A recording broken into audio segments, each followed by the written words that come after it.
I need that sports encyclopedia. Where you at, Steve Kim? Got Trent in the cut. What up, man? The real Coach JB. My main man, Big Smitty. Are y'all ready for this? Ground like something to prove it. Came to a conclusion that is Smitty and JB and Smitty from West Coast to your side, worldwide, we in your city.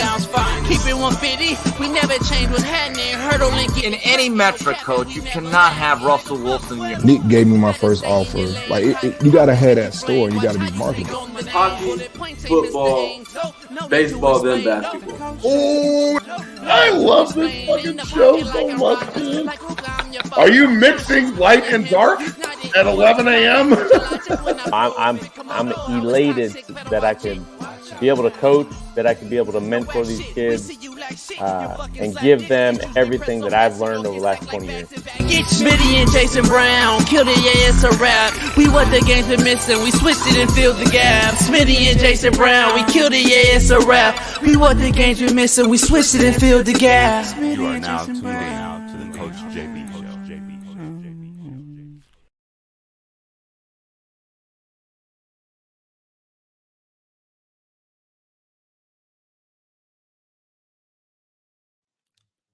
Hello? Can you hear me? Derek. Man, God, I hate this dang phone line, man. I'm sorry, JB. I spent all this dang money on this phone line, and the signal was horrible. I don't get it. Guess what? All right, appreciate you. We got a new deal with Mint Mobile. I just saved your whole life in phone drama. Mint Mobile is now a new proud sponsor of the Coach JB Show with Big Smitty. Stop playing. Your problem's been solved. We got a partnership with Mint Mobile? You talking about Ryan Reynolds, Mint Mobile? Stop playing right now. Hold on.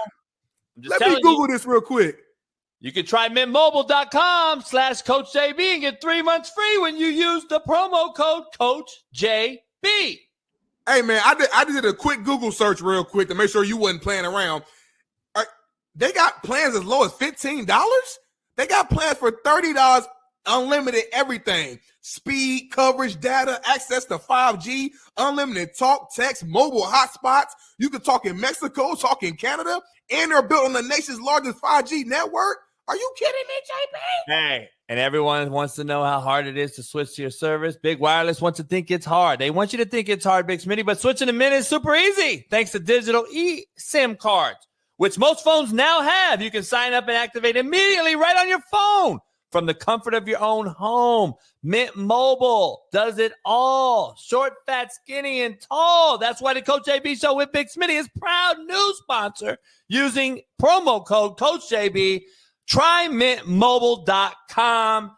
This is where it's at. We got it, Big Smitty. So, hey, I'm switching over to Mint Mobile right now, JB. I'm done with this company I'm working with. They crazy. The line it never works. The signal is out, and it costs too much money.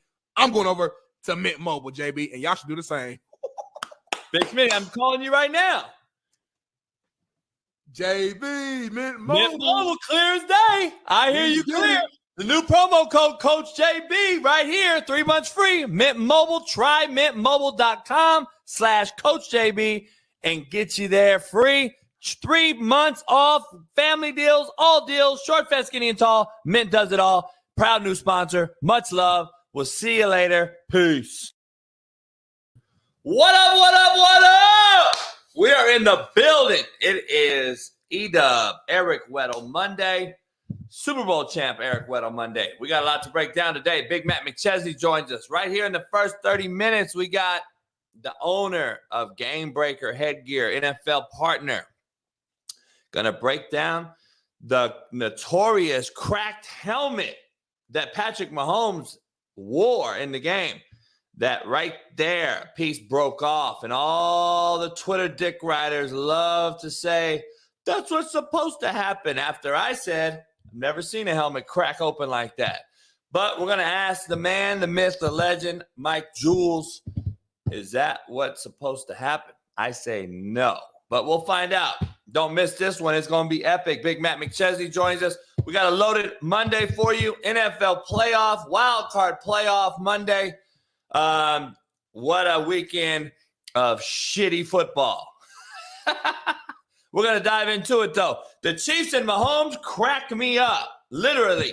Everybody's asking me, did I buy them? Did I watch them? No, because I wasn't going to, just off principle alone, I wasn't going to purchase Peacock, whatever the fuck it was. I wasn't buying it. And you know what? You shouldn't have either. But you broke records, setting records, 20 million views or some shit like that. We're going to dive into the Peacock thing because I got a morning rant for your ass. I got to make it make sense for your ass. We got a loaded lineup. Cowboys lose to the Packers. Is Belichick the next coach? We're going to dive into that as well. Is he a fit there or not? The Rams, my Rams. By the way, they're not my Rams. They're just the Rams I grew up watching. They lost to Detroit. Shout out to Detroit. Dan Campbell, 313, Motor City. But wow, what a horrible referee game, along with the Rams choking in the red zone. Let's just keep it real, and we'll say what it is. But we're going to break that game down. We're going to break down the Browns. They lose to the Texans. C.J. Stroud, is he a top 5 quarterback already? We're going to dive into that one as well. College-wise, the Washington Huskies, they hired Jed Fish away from the Arizona Wildcats. So he goes from Tucson to Seattle. Players from both teams are disappointed. We're going to dive into it. We're going to show it and give you some interesting perspectives. The Steelers-Bills will be played tonight, according to the governor of New York. What a shit show this has been, by the way. Oh, my goodness. I can't wait to dive into this with Big Smitty. The Chargers will meet with Jim Harbaugh today. As I said for the last month, that's going to go down today. I think that'll be done deal by the end of the week. AP still not hired for the Vegas Raiders, but he has interviewed for the Falcons, the Titans, and several other places, Carolina. Curious to see what happens there. And I'm tired of hearing about the Rooney Rule because Mayo was hired one day after Belichick was gone. So miss me with the bullshit. The Raiders need to step up, make this happen. RG3 says that Prime should be the Cowboys' new head coach. All for clicks and likes. Can't wait to dive into that with Big Smitty. And Dak Prescott backs Coach McCarthy. But I believe it's a little bit too late. Too late. Sorry, just my opinion. We're going to dive into it, though. But without further ado, the Far East Side, Naptown's finest, 317, Post Road, Ball State legend, Fox Sports legend, AR5 goggle wearing, Lamar Jackson swinging, everything else you could think of. I can't wait to have this dude on. This is the co-host of the Coach JB Show. Clap it up for your main man, Big Smitty. Yeah, I like that, man. What's going on, y'all? It's Monday. Strong weekend of football. The Ravens, they won again. They won the bye week. They didn't have to play. I didn't clear that. I couldn't see you. You couldn't see me. Wow, that's racist. Blurry already. Blurry. If your camera is just horrible. Camera. That's your camera, right? Exactly. So I mean, whatever it is, you got a racist camera, I guess. Big Smitty, we on TikTok, we on Twitter, we on everything right now. Pound the like, subscribe, become a member, drop a super chat for us, ask a question. Come on over from TikTok. We 2,020-something in the hole because we got suspended for a week. We got put on timeout, and nobody else has been becoming a member. Who gonna be the first person to drop 2,200 in the chat right now? Top of the week. Get us out the hole. Who gonna drop 2,200 right now? Is it gonna be Eddie? Derek Dalby, Eric with the Rinse. Nice to see you. Any commercials or anything by chance? Anything for the show by chance? Any help? Thanks. I ain't heard from Derek all year, JB. I ain't seen Derek, heard from Derek. I ain't got a commercial. I ain't got a graphic. I ain't got nothing. No contribution. Damn, man. No That's contribution. crazy. Andrew Boudreaux, if you can't drop 2,200, homie, this ain't the show for you. Come on. It's a big money show. It is what it is. Like we that level. Hey, I'm just saying. We got a lot going on today. I'm just telling you right now. There's a It is E-Dub Monday, Eric Weddle Monday. JB, hold on real quick. Where is Eddie Manyweather today? I'm just kind of curious. Have you seen him in the chat? I thought you'd see him. I know we ain't gonna see my him. bad. This was a DM he sent me, though. My apologies, Coach Prescott. Coach Prescott. My apologies, Coach. Prescott fucking fucked me over again, man. This is some bullshit, man. I hate to say it, Coach. Dak Prescott needs to be cut and released. You were right again. My apologies for the conflict this season. Fucking bullshit. This is fucking embarrassing. Hey, I respect the man though, at least for standing on business. I don't. I'm tired of hearing this motherfucker. He DM'd me last year the same shit. And then all year long, he talks that shit. And I told him, I said, don't fucking do it again. Then I remember I told him live, I said, don't DM me again after your motherfucking ass lost. And guess what? There's a DM, horribly mismanaged and spelled, grammatically incorrect everywhere across the board. Where is where is where. We got no commas. We got nothing. I'm Coach Prescott, if you read it right. Listen, I can't even read it is. Love Eddie, but goddamn Eddie, I've been telling you, stop. Eddie. We're going to break that down. This show is brought to you by AQMS. Make sure you head on over there and call 1-888-233-3110 if you need to move anything. Couch, car, house, you name it. All you pro athletes out there needing to move, check it out. AQMS, affordable quality moving and storage. All right, we got a lot going on. Plus, Mint Mobiles, of course, is our proud sponsor. Plus, betonline.ag. Make sure you use them as well. All right, so we got a lot going on, Big Smitty. I gotta be honest here. Shout out to Clay D. Yeah, let's get you the quote of the day. Let's get you started. We got a lot going on. Quote of the day. You sound scared. Brought to you by Prize Picks. All right. We suffer more often in imagination than in reality. I don't think you guys even understand. Everybody's probably like, what does that mean? Y'all are dreamers. You all think that imagination is real. All you imagine it all day long about the Ferrari in the house and all that shit. And then you really think it's reality when you wake up. You realize you're back at Walmart in the studio apartment with roaches the size of baby feet. Stop living in imagination. Start being live in reality. God damn. Go grind and go get it. Contrary to belief, the truth is often painful, Big Smitty, but it is better to face it than to live in denial. Contrary to belief, the truth is painful, especially for all you dick riders out there. You guys can't handle the truth. It's painful, but it's better to face it now than it is to live in denial like Dak Prescott fans, Cowboy fans, everybody, 28 years, come on. But already, Smitty, next year's the year. Oh, they do it every single year, man. Every single year, literally. Contrary to belief, death is the enemy of pain. You want to dive into that? I don't think anybody realized what that means. Enemy of pain. I don't know that one. I ain't going to lie to you about that one. You might have to dive into that a little bit more, JB. Take a sip. So pain is what everyone suffers from as they get older. A lot of people always like, a lot of people fear death over pain. And a lot of people fear pain over death. And I'm like, hold up, man, which one is it? You rather be in pain all your life, or would you rather die and end the pain? Because once you die, pain is gone. We think. Yeah, if you die and you still have the same pain, then I got to evaluate the scripture. Yeah, I know. Hey, everybody got their own little, everybody got their belief. Everybody, I don't know where people are going. I don't know where they going. I don't know. I'm just saying. I don't know. Some people ain't supposed to go there. Some people ain't supposed to go there. You can burn for 30. I don't know. So that's deep. It's what it is. All right, poll question. Make sure you check it out. Go ahead on over to become a member today. Subscribe, become a member, and drop a super chat for us. We got $2,200 in the hole. What quarterback most impressed you this weekend? Damn. I'll ask you right now as I ask the chat. Drop your question. Drop the answers in the chat for everybody in there. One quarterback who impressed you the most this weekend in the wild card round.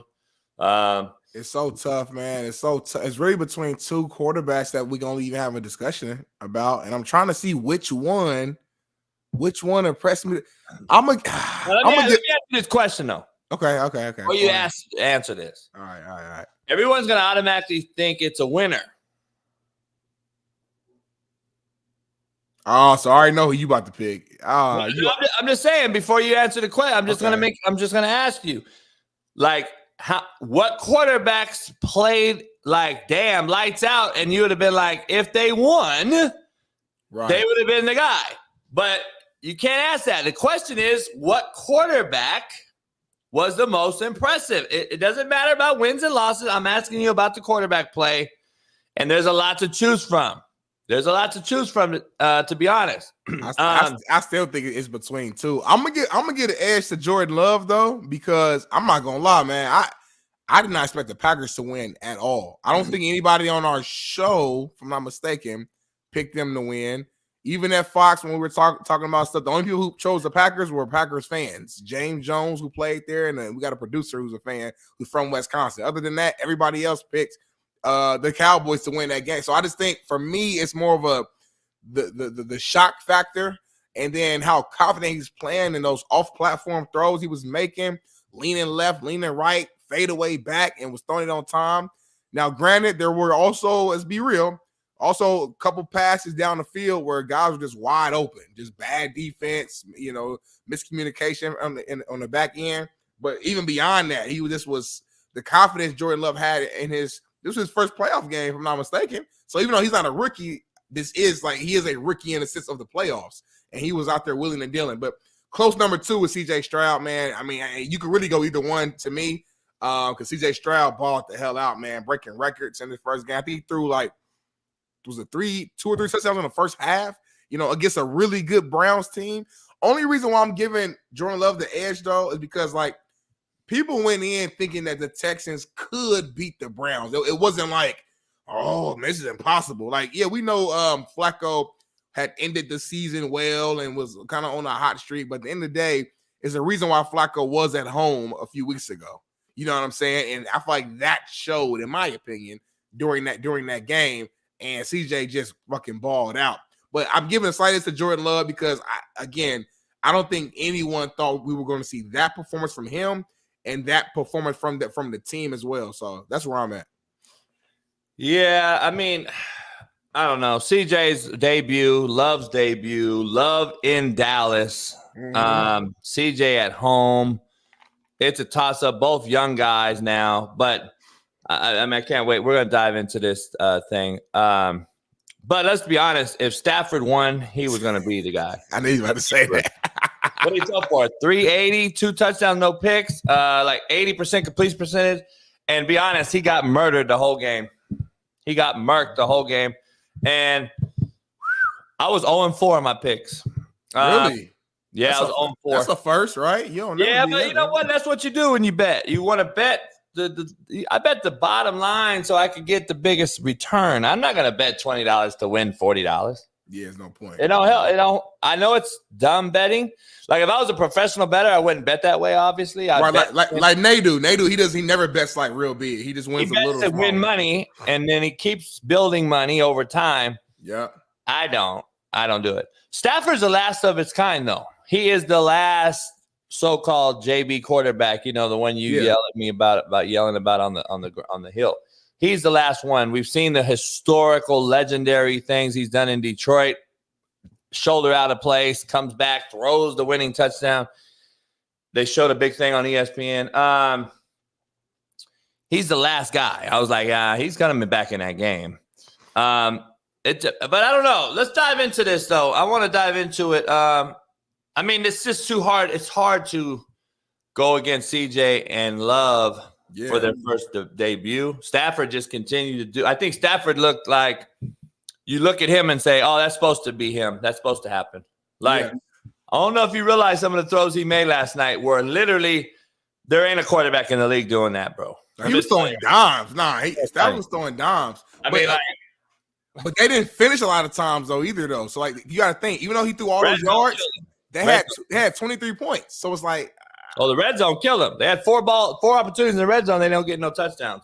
And if they do one of those, they win the game easy. I thought for them to play as bad as they did to be in the game at the end, and we can argue about the referee PI on Nakua all we want. We can argue about the late hit on Stafford, the late hit on Nakua. We can argue all this shit. But they choked in the red zone as well. And shout out to the 313. I'm happy on one side that Detroit won. I like the team. I like the organization. I like the town. I love Detroit. All they stood for. I like all that shit. It's like my second home or my third. My wife is from Detroit. Obviously, I picked the Rams to win. I wanted the Rams to win. I'm a Stafford guy. I'm an LA Rams fan. But Latrell Flowers, you better stop evaluating quarterbacks, boy. Get the hell up out of here with that shit. You better start evaluating these sorry-ass running backs. Stay out my lane with these quarterbacks. Get out of here with that shit. Stafford was crumbling late in the game again. Only play he made was a curl throw to fucking St. Brown. That motherfucker was throwing him on the ground. Fucking, he was shut up. Hey, I'm talking about. He ain't played bad, though. Like, come on. He was 22 or 27, 27 yards. He'll do one touchdown, but he was a clean, efficient game. And but that's not what Latrell Flowers said. Oh, okay. I'm just saying. He said he played better than Stafford. I'll say this, though. Hell out of here. The Detroit fans, Jared just became king in Detroit. Know that.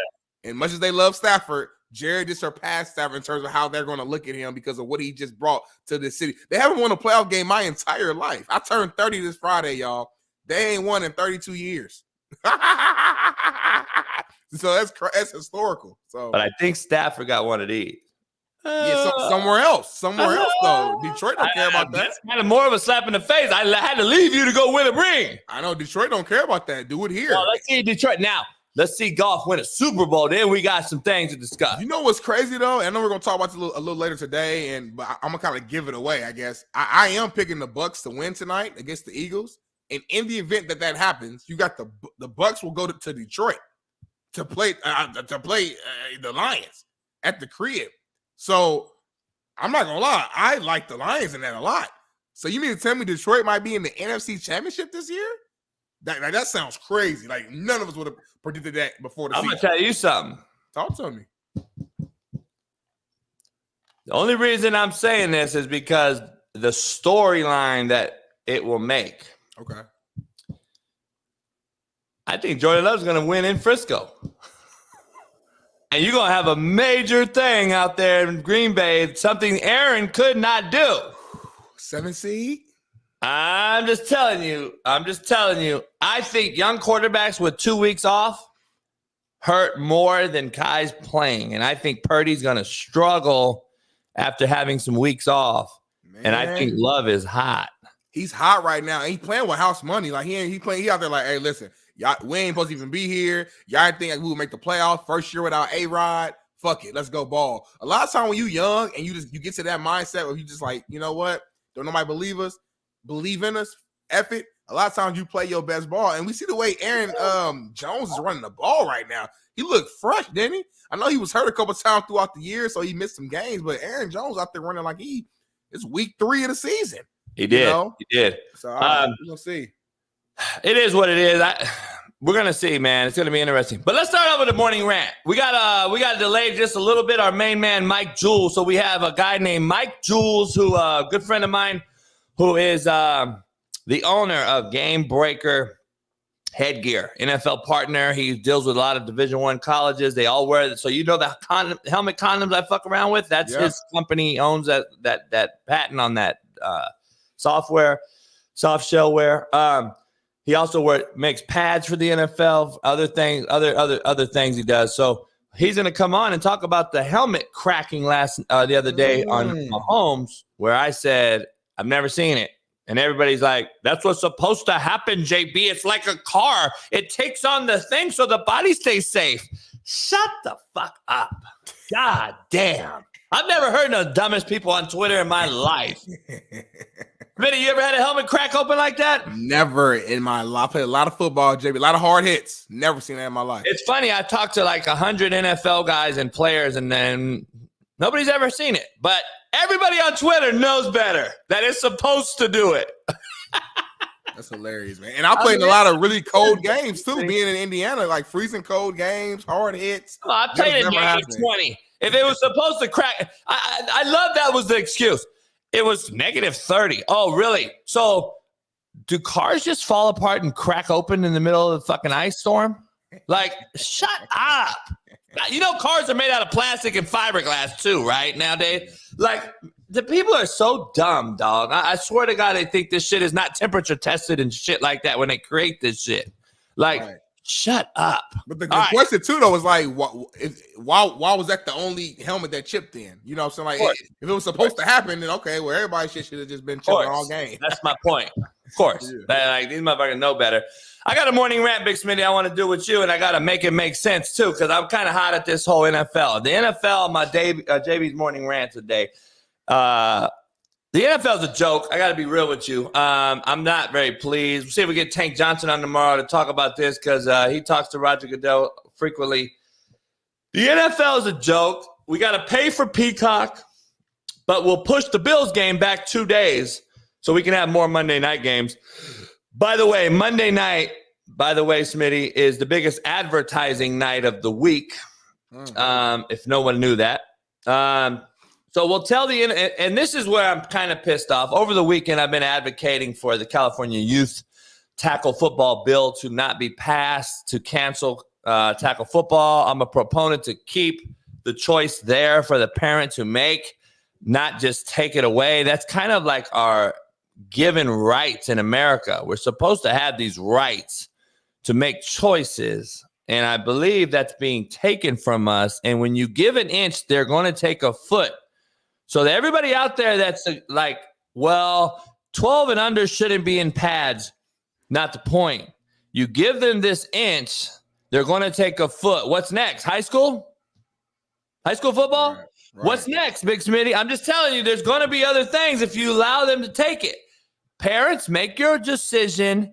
If you don't like the sport because it's too violent for you, then don't play it. I'm not forcing you, but to take it away is the epitome of like a communist regime. No, you can only do this. You can't do that. Like, that's where we are in America. So I'm against it. I've been fighting it. I've been helping people out. We've been writing letters all weekend long. I've been doing videos. It is what it is, right? We're trying to get people involved. But here's the morning rant thing, Big Smitty. I want to be clear here. We'll push the fucking fan bases to buy Peacock. We'll push the Bills game back to get more money.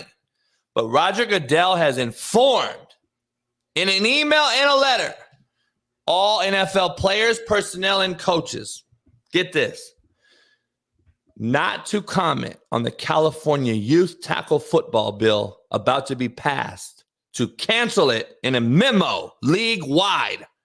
But yet, we'll promote Peacock with Marshawn Lynch. I'm just telling you right now, the fans no longer matter. It is corporate sponsors and billion-dollar companies who will fill the stands and promote and support the NFL's woke-ass policy, and the ringleader being Roger Goodell. I'm just telling you straight out, this is an absolute slap in our face that we have to pay for another streaming app. And by the way, there was commercials on that Peacock streaming app. Why is there commercials on a Peacock streaming app that you had to purchase by subscription? If you purchased a subscription, shouldn't it be commercial free, Big Smitty? You would think so, but Peacock probably spent so much money to get that one playoff game that they like, we got to find a way to make sure it makes sense from us. Not our issue, though. See, but they make it our issue. They make you swallow that shit. We got to swallow that shit. It's unbelievable, man. They really are trying to avoid allowing people to discuss this bill that's about to try to get passed here in California, and it's all the small people fighting for it, not the big people. Where's Snoop Dogg, who was owned and coached? By the way, C.J. Stroud played in the Snoop League. Yeah. So as so many others. Where are you, Snoop? So my team, my buddies, our boys that I know that know Snoop, my boy Spree you met, one of my best friends, Snoop, they used to live together. Where you at, homie?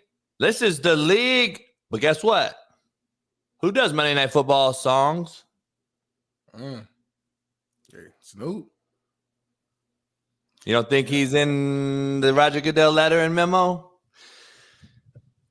Hey, look, man, I'm just going to keep it real, and that's what I'm doing here. But nobody knows the truth. I hope to see Snoop come out, prove me wrong. I hope he comes out and advocates for these babies that we're taking away the right to have the opportunity to play. Because I'm just telling you, without this right, Big Smitty, we're going to see the obesity rates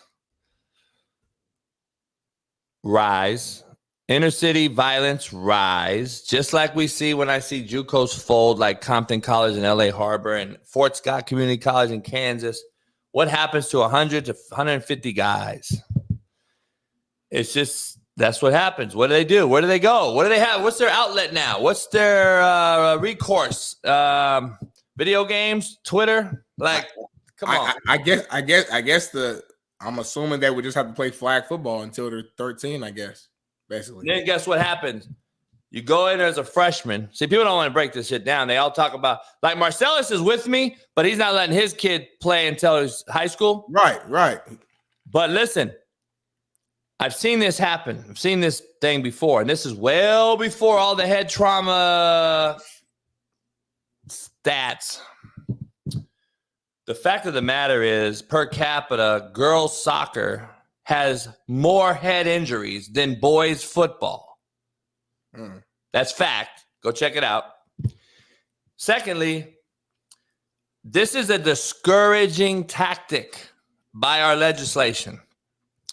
Everyone that I've ever met, not everyone, but I would say a very, very high percentage of players that play flag football leading up to high school. What happens, Smitty, is, and you can relate to this, they go straight into tackle football as a freshman without ever playing it, right? Yeah. And Big Smitty mollywops me on the first time ever being in pads, and it's a fucking boom, boom. Do you think that kid's going to get up and, hell yeah, this is what I wanted to play, dude? I was waiting to get fucking steamrolling, my head jarred and my body aching and my ribs cracked by this 200-pound guy when I'm 150. No. And it discourages them, Smitty, and they quit. A lot of them do. The problem I have with this thing, because what happens is, Big Smitty, they don't understand. They're thinking nearsighted. We have a decline in high school athletics and football, specifically in California, Texas, Georgia. It's not just here. There is a decline in participation in high school football. And there's a referee shortage, Big Smitty. And there's blah, blah, and there's blah, blah, and there's blah, blah. Do you get it? It's going to continue to go the other way. People act like, let's cut out youth football, tackle football, and they act like the participation is going to increase in high school football? Like, what are we talking about? You decline and delete youth football, Big Smitty. What happens when you delete shit? Forget about it, correct? Yeah. Like, well, I remember that shit 3 years ago. You think there's going to be more players? No, there's going to be less. So I'm just telling you, we can't allow this thing to happen in California. I wish Roger Goodell, the biggest face in football, would step up, but he's actually going the other way. It's disheartening. And billion-dollar industry, man. Billionaires want to make billionaires richer, and that's what happens. Before Jules pops on with us, Big Smitty, I also got to make it make sense little portion of the show to start. Okay. JB going off this morning. Take a deep breath. I know you older. Make it make sense. We got to get a graphic, Bailey. Make it make sense. Players' eyes rolling back in their head, like what happened last night with Matthew Stafford. If you noticed his eyes right here. By the way, how is that not a call in today's soft game on the quarterback hit? I'm trying to still figure out You just saw a little portion of it, and probably out there are like, damn, look, got hit in the head, he got hit in the chest, and then he got stepped on his throwing shoulder, which some people can argue is intentional. And that's nothing. You cannot sit here and tell me that Patrick Mahomes had that happen to him. He wasn't going to get the call. There's no way in the world that you don't think that would be called. I'm just trying to figure out. And Stafford gets a lot of hate for a guy that never cries about it. Did you see him cry ever to the ref? Ever? Have you ever seen him cry to the ref? I haven't. It's a tough cat right there. Tough cat. He is a tough cat. I don't think he gets enough credit for playing in a soft league. But here's what I got to say. His eyes rolled back in his head, Smitty. I know Rich Orenberger, we've had on the show, played in the NFL a long time. Yep. Played for Belichick. He's come out and said, well, this is what the NFL is supposed to be protecting. But the kid, eyes can roll back in the head, but they can return. Make it make sense. Thought we had a independent neurologist on the sideline waiting to talk to every single player. That's what they said we were doing in the NFL. Can't hit high, Big Smitty, but we can take knee shots to defenseless wide receivers. Make it make sense. Some quarterbacks get hit, there's a flag. Other quarterbacks get hit, there's not. Make it make sense. It is literally exhausting trying to figure out what a flag is in the NFL nowadays. Make it make sense. I'm just trying to figure out what a flag actually is. I don't know if you saw the hit on Higbee. To me, this is I hate seeing knee injuries because I hurt my knee. Ooh. I want to see the other angle. That angle right there. This angle right here bothers me because there's a lot of time in between this to hit him right here in the 89 area. But you can see, man, this is like look where he's going. I mean, first of all, the tackling in the NFL is his worst or the worst I have ever seen. It's not even close, number one. And number two, eyes down, crown down, broken neck ready to happen for the tackler. And then we have a guy that's defenseless who can't see anything.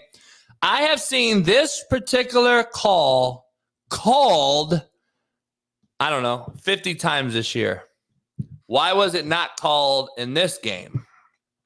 I'm trying to figure it out because that is clearly Higbee has no clue what's going on. It's defenseless. You can't wrap up. You can't hit him high because it's going to be fine, Smitty. So that's you my can't point. Hit him That's high. why he's low. That's why he's You can't hit low. him high, but that's a kneecap shot, which is egregious. By the way, I don't know the kid that hit him, Joseph or whatever, but he also did that to someone else this year. Exact same way, kneecap shot, and put them both out for the season. I don't know. I'm not gonna say the dude's dirty though, man. Like I'm as a defensive player, that shit's bang bang. And if I'm a secondary guy, I see big ass Higbee's a tight end who's way bigger than me. I'm not gonna hit him high anyway. If I'm a safety or I'm a fucking corner, I'm gonna go low. They're taught to hit low. My corner used to hit low ankle shots because that's the rule. The rules change though. The rules say you can't. Well, you got to attack. You got to get them down. So, I mean, I'm telling you, though, the rules are what? We've seen the flags being thrown at what? Defenseless receivers hitting them low. There's a rule in there now. There's a rule. You can't hit the quarterback low, correct? You can't cut quarterback for sure. You can't cut nobody now at the line of scrimmage low. So my point is, Roger Goodell, again, has created not only the softest league, but you've created a defensive player who can't be defensive. He can't do anything and be right. Like if he hits him high, it's a chin shot or a helmet to helmet targeting, and he's fine. If you hit him low, both of those players, by the way, are at risk. Yeah. For major injury, catastrophic injury. At some point, when are the players going to start suing Roger Goodell? Well, that's not gonna work because players sign shit basically saying that I know the risk. There's some shit in play now. Just believe it. There's some shit in play now because at the end of the day, you can sign shit for at risk all you want, but at the end of the day, the players are still getting paid for unemployment, for disability, for other things after the NFL season's over with. Yeah. That's why there was so many billion dollar lawsuits involved in the concussion deal. This is going to happen whether it's now or after the season or after their career's over.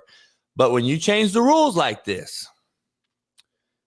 where is the target area? Tell me.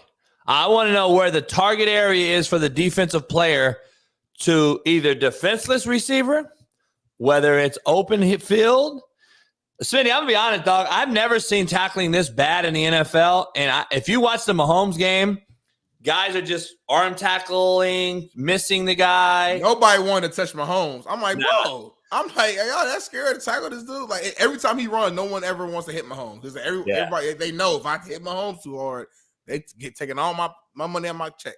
It's crazy. Without further ado, Big Smitty, we got our first guest of the show. Like I said, we got a good friend of mine, Big Smitty. You were introduced to him at the Pump Brothers deal. He owns Game Breaker.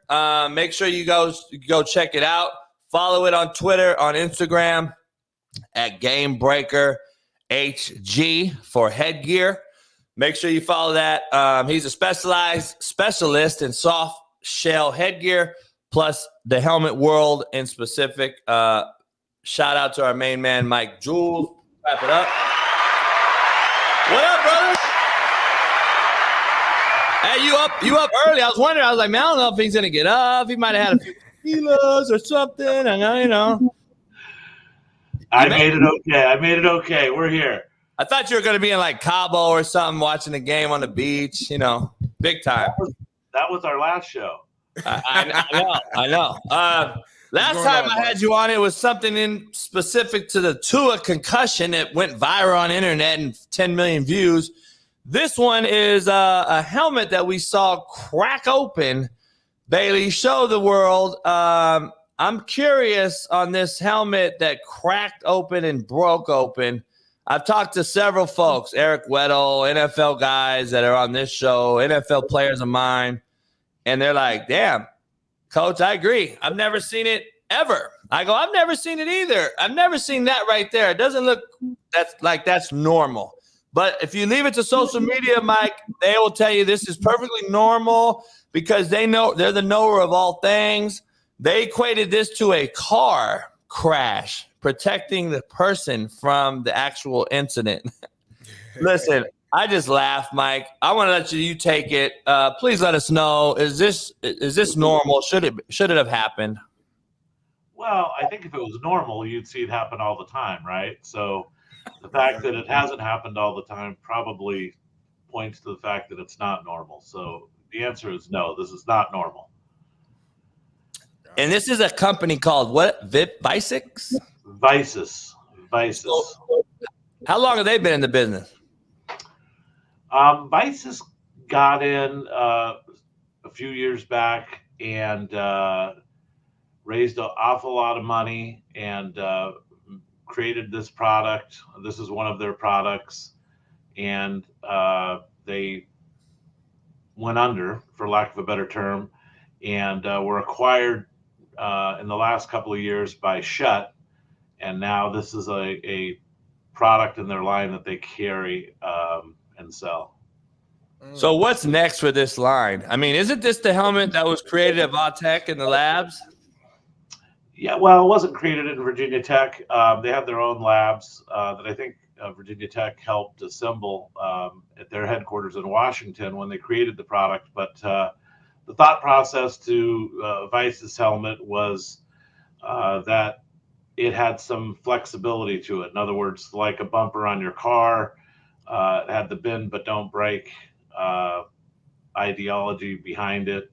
And so, yeah, it's different than your typical, polycarbonate shell in that it has some flexibility to it. And unfortunately, in this case, looks like it just broke. And so explain the temperature. Everyone wants to be meteorologists now. Everyone's meteorologists in the chat and on social media, and they think that plastic is going to all crack. I was like, well, shit, I hope you don't drive in the cold in your car. It might just crack wide open on you. Can you explain that this stuff is heat temperature check, correct? I spoke to a few helmet guys that were like, this should not happen. I spoke to 2 other helmet guys that I know that actually deal with the helmet world, and they're like, JB, this shit should not be happening, and it shouldn't happen just because it's cold. Why did every helmet out there crack open then? Yeah, I mean, I think that's what the narrative seems to be, is that due to the cold weather, the shell didn't perform properly or got excessively hard because of the temperature and cracked.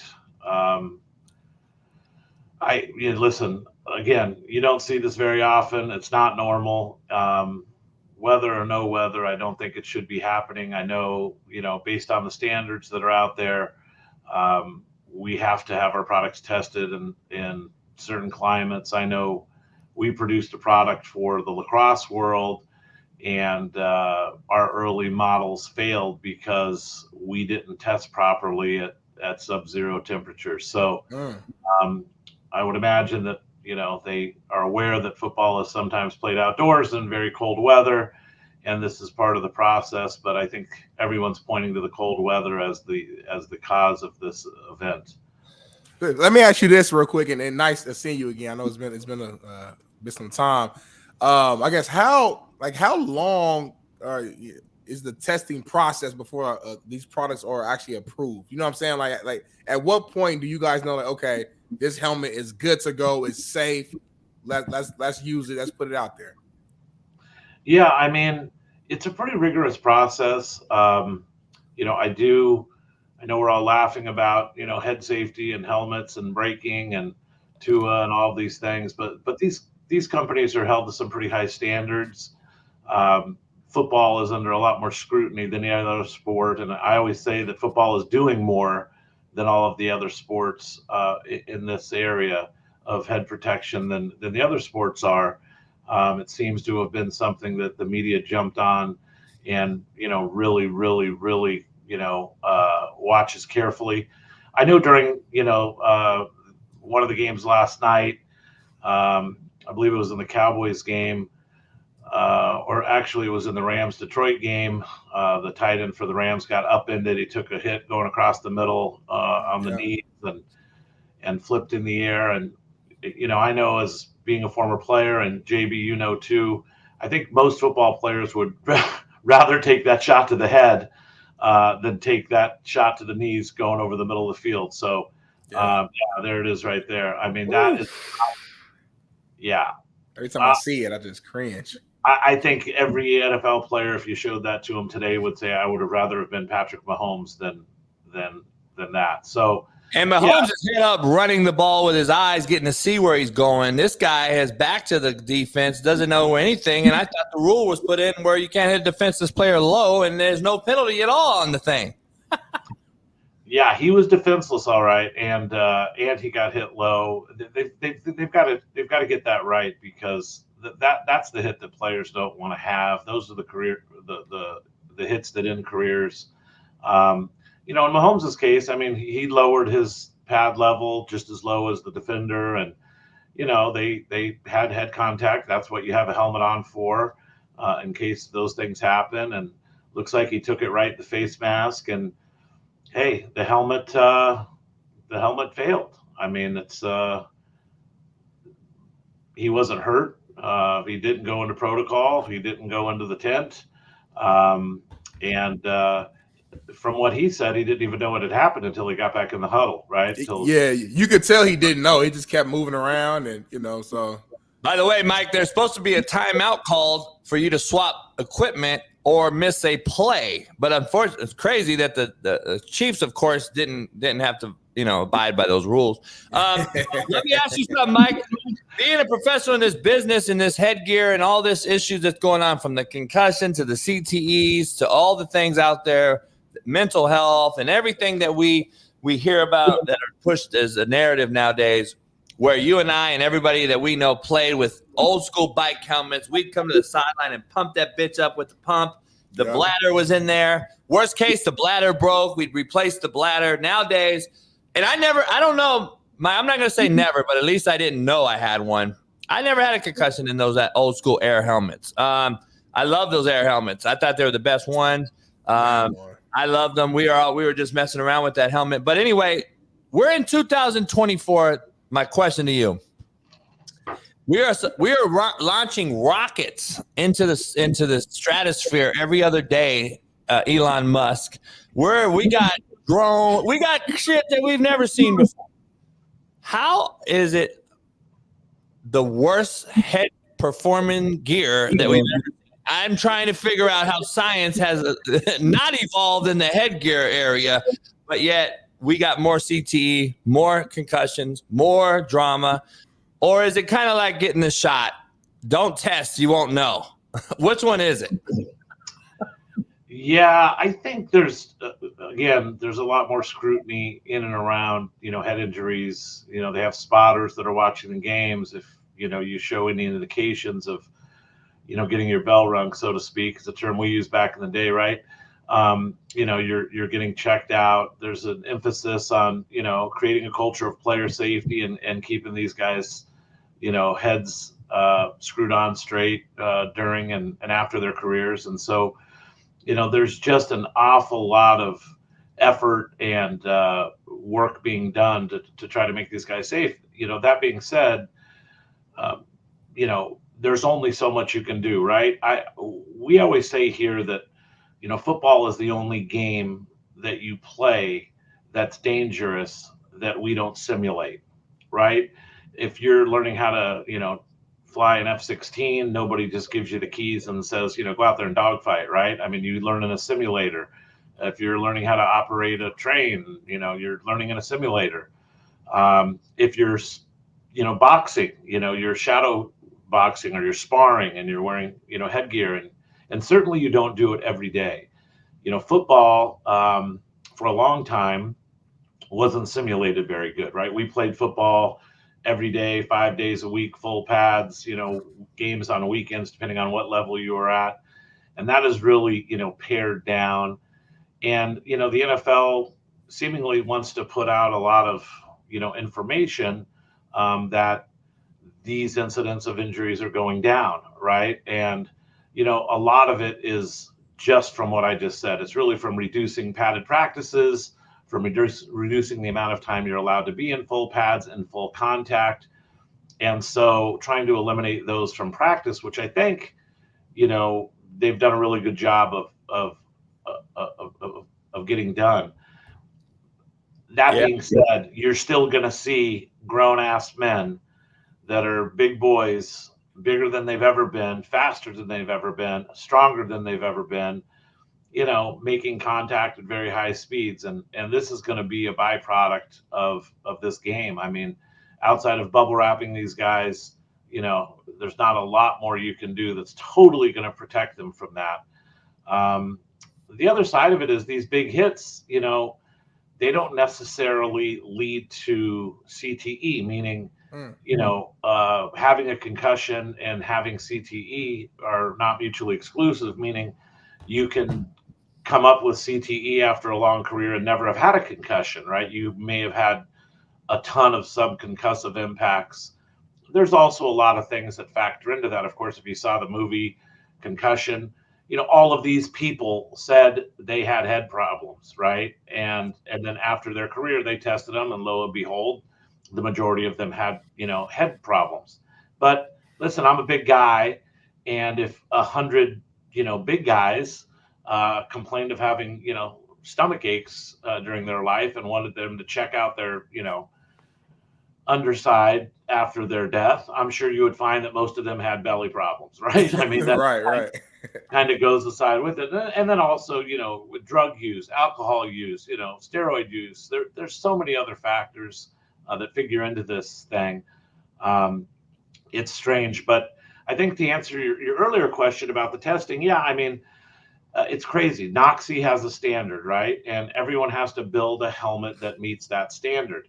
Once that standard's been met, then Virginia Tech, who's a third party, and the NFL has its own group, with BioCore, they then test that product. So they only test products that meet the standard, and then they kind of grade them, 5-star, 4-star, et cetera, et cetera. The NFL has its own list that they say the best of, the worst of those helmets. But I mean, listen, there's a product out there, the Guardian helmet you guys see or the Guardian cap, I believe they call it, that's used during the preseason, the soft shell that goes over your helmet. To the best of my knowledge, that product has never passed a NOCSI test, meaning certainly the hard shell helmet companies aren't taking that product and putting it on their helmet and having it tested, right? They've had their product tested exclusively and it passes that standard. But then does that product pass the standard when you put this headgear on it, over the top of it? And I'm going to argue that it probably doesn't, because if it did, Guardian Cap would have already done that testing and published it. So I think, people think, if you just put more padding on, then, it's going to be safer. Well, if you're going to allow for it to have more padding on it, then the helmet companies should just make a thicker helmet instead of putting this pillowy device on top of your head, right? Right. And then, the NFL comes out and says, it's loved and it's reducing injuries, and a lot less injuries have taken place. But the reality is they also cut down the amount of padded practices they were allowed to have. So, that kind of, you're not measuring apples to apples in this scenario. And then, that product is mandated by the league. But, Jason, we've talked about this before. If you call around and talk to your coaches and friends that are playing, I mean, they don't like this product, right? Yet they're being forced to wear it. Most equipment managers out there like it because it protects the paint on the helmet, not because it's adding any additional safety. And certainly there's some tests about that product in particular that, kind of say it doesn't really work. It's only working because it doesn't fit really well.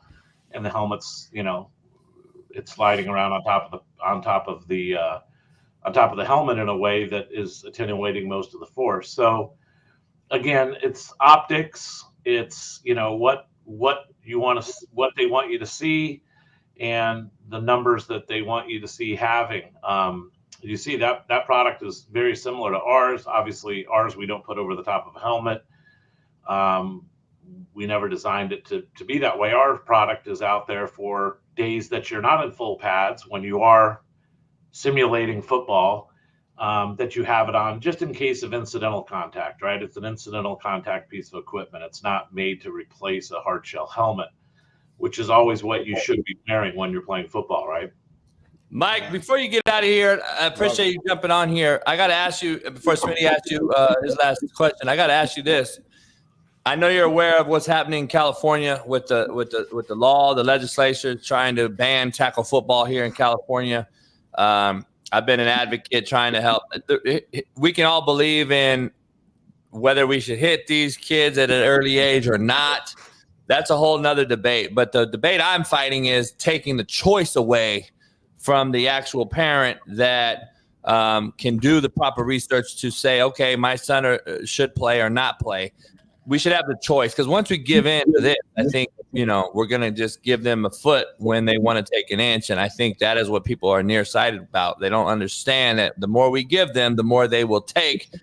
And then to me, it's kind of like a violation of our God-given rights here in America, that why we were called America, because we can have the choice to do shit that we want to choose to do. So where are you at with this? I wrote a letter. I know I'm getting Weddle, a few other people involved. We've done a few videos. Chris Four is spearheading this with the Save the Youth, California Save the Youth, Coach Fumiano. They're doing this thing, spearheading this thing in legislation. They were there yesterday in Sacramento fighting this ban that's going to go into voting this week, apparently up in Sacramento.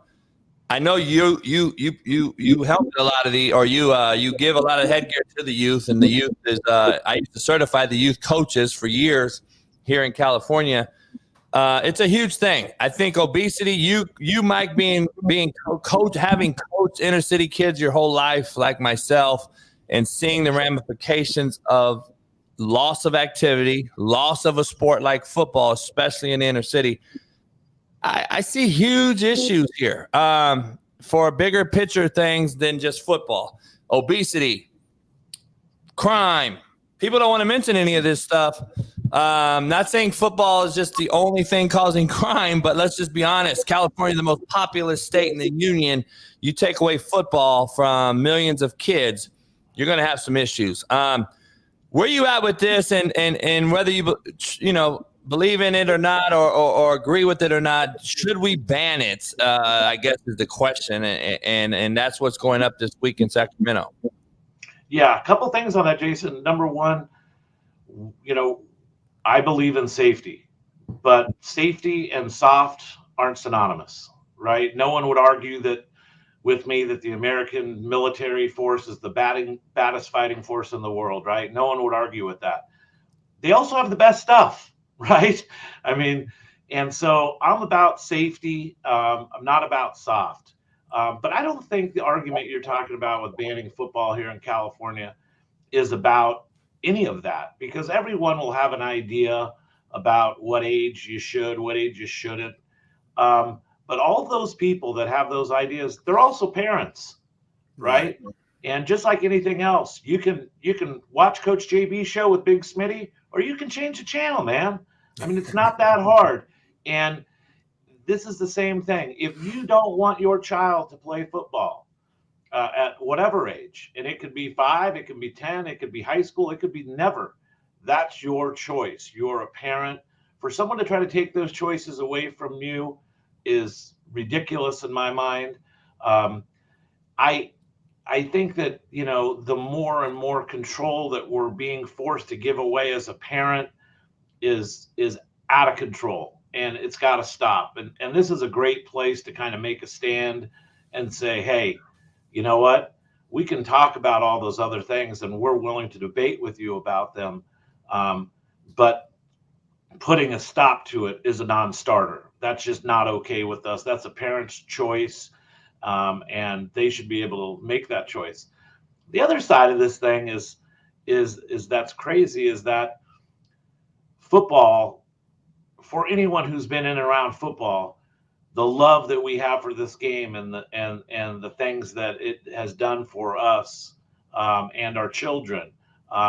People ask me a lot about, college and where their son should go to college and what sport, what scholarship he should accept or not accept.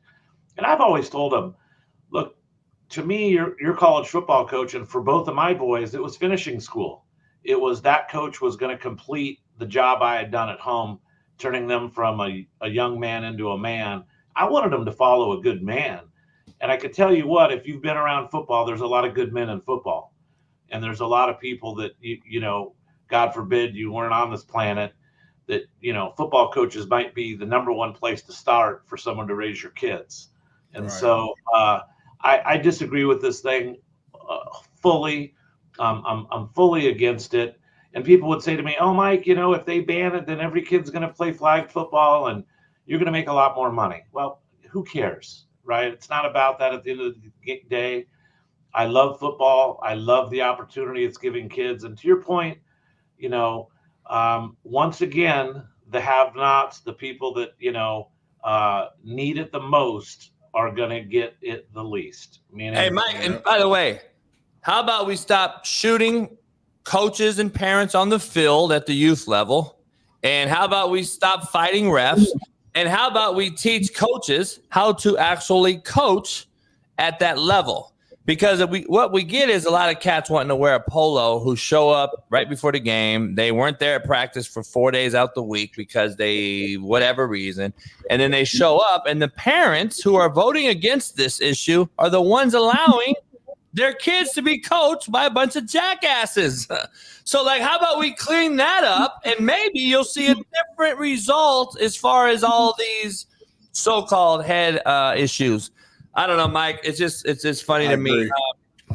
Man, I'm glad to have you on again. We'll have to do it again before the Super Bowl. If not, we'll see you in Vegas, hopefully, for the Super Bowl. I'll be there for Live for a few days. And then I'm hosting a little Super Bowl party back at the house. But we'll have to get together, have dinner, and appreciate you jumping on here, Mike. Absolutely. Pleasure. Thank you for having me. And Smitty, good catching up with you, my man. Nice to see you again. Hey, Smitty's not shit-faced today, so he can talk to you now. I wasn't shit-faced loud. I was a little tipsy at the event, man. I can't really understand what he's saying when he doesn't have a mouthful of marbles, you know. I wasn't sure if this if your show was going to have subtitles, just in case Smitty had a few cocktails. So I'm glad to see that he's straight. But it is 6 a.m., Smitty, so it might be a little early for that. It's a little early, not too early. It's a little early though. Give me one more hour at least. Hey, I appreciate you, brother. I'll talk to you soon. You got it, fellas. Have a great day. All right, you too. Later. Big Matt McChesney joins us right after the jump. The shout out to my big Mike Jwes, the owner of Game Breaker Headgear, NFL partner, who came on just to help me with my argument, number one, but also he was going to tell the truth. So helmets should not crack, FYI. What up, Big Matt? What's happening? NFL weekend was, I guess, in some people's minds, fucking shitty. I'll say it for my mind. And we finally got to see a good game last night, which was good to wrap up the weekend with the Rams-Lions game that came down to the wire. What's your thoughts on the weekend and the whole NFL wild card deal before I ask you my next question leading up to this? Look, I'm not going to say it was awful. The games were not super competitive, but there was a, you know, the fact that one game is the only game on forces all the eyes there, and CJ Stroud took advantage and Jordan Love took advantage. Right. And like some of these young cats really, really, really stepped up and said, look, we're here. Like I'm here. Like I'm fucking putting my flag in the ground here. So, you know, Houston doing what they did to Cleveland, I was shocked that the Browns would play like that on defense. CJ Stroud is a bad man. He missed a couple too and had a couple drops. I mean, he could have an even better day. Jordan Love, what he did on the road in Dallas when they were 16-0 at home, you know, before what he did last night, you know, the possibility of Green Bay hitting 3 quarterbacks in a row in Favre, Rodgers, and Love, like it's what they do. Jordan Love really, really looks like a pro to me. They love him, and boy, oh boy, did he look good. And that's the youngest team in football, and they are playing like a bunch of old heads. LaFleur's got them just pumping. So, you know, I think it's more about what Green Bay did other than just Dallas shitting on themselves. Obviously, we're going to talk about that. You know, the Miami-Kansas City game is more the same. You know, Tua is not a max extension guy. I think that they just ride him for another year and see what happens. But, you know, Miami has to get a home playoff game or they're screwed. We've been saying this all year, and they obviously, you know, did not fare well in the elements. They're banged up, and Kansas City just took advantage. And Kansas City is getting better and better every week because their team is also young. So, look, it was entertaining, I guess. You know, the Detroit getting a dub is awesome. I mean, it's fucking incredible. The city deserves it, and Coach Campbell and Goff and everybody seeing the elation on their faces and in their eyes is why we do this. You know, even Stafford, like the way he played yesterday, like I tip my cap to that dude, man. He played his balls off, and he took a fucking shot in that game where I know he was asleep. His eyes rolled in the back of his head. His hand goes all, this one. His hand goes all like, you want some mashed potatoes? Like, homeboy's asleep, homie. And he got up and shook it off and said, I don't even need to go to the blue tent, son. Back up. It's the playoffs. And went back in there and kept dealing. So I don't get how people don't respect this dude more, because I think we're so riddled with soft behavior in America, not only football. We just look past some shit like this guy does. What he's done in the past with the dislocation, throws a winning touchdown years ago in Detroit for that town. If you need me to throw it, that play. Like and then last night being stepped on his throwing shoulder. You can argue if it was by purpose or not. I don't know. I'd have probably taught my guys to do it. But anyway, I'm sorry you got stepped on. Fuck. But Mahomes will ask for a flag on every single play. And I've never seen Stafford ask for a flag ever. Give me a flag. Give me a flag. I don't get it. And then and you can't tell me if that quarterback was Mahomes that it wasn't a flag. There's no fucking way. I don't think it was a flag. I think he just got hammered. But yeah, it's hard to see when you're looking at slow motion compared to just the full speed. I kind of like if they let them play, but at the same time, there's no consistency with the refs either, which pisses me off. But that's a different conversation. But there's no flag on this.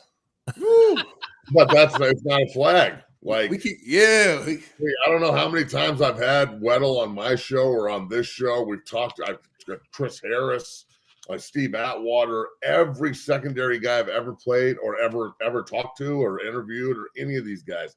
All of them say, I want to go up high. I want to light them up, but I'm going to get fined out of the league or penalized. I have to go low.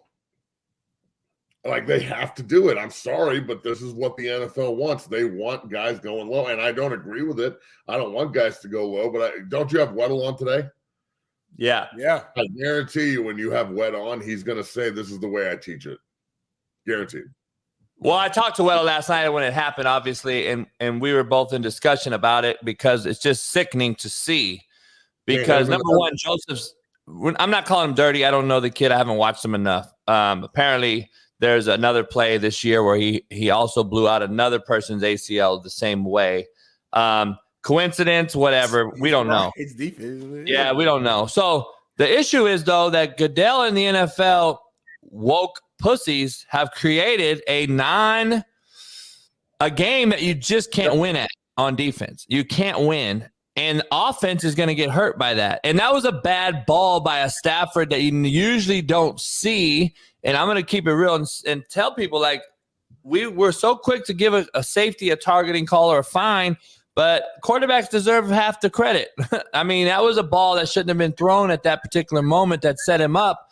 Also, though, to the rule on the actual bylaw, you can't hit a defenseless player low. So I'm trying to figure out, I've seen this flag thrown this year, but then it was not thrown yesterday. And I've seen the quarterback get hit, but then it was not thrown yesterday. I guess the exhausting part for me is the inconsistency, as you stated, the inconsistent refereeing, because I don't believe the referees understand half the rules anymore because there's so many variances on when you can get hit, when you can't get hit, high, low, blah, blah, out the pocket, in the pocket. I don't understand it. And that's just the frustrating part, man, because I believe we are creating more injuries because of the rules.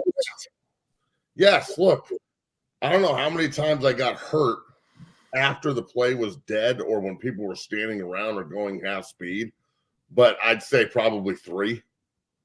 So, like, people, when they go half speed and start thinking on the field, people get hurt. The DB having to decide, should I hit him in the chest, in the chin, or in the knee, or in the ankle, or in the waist? All of them, I'm wrong.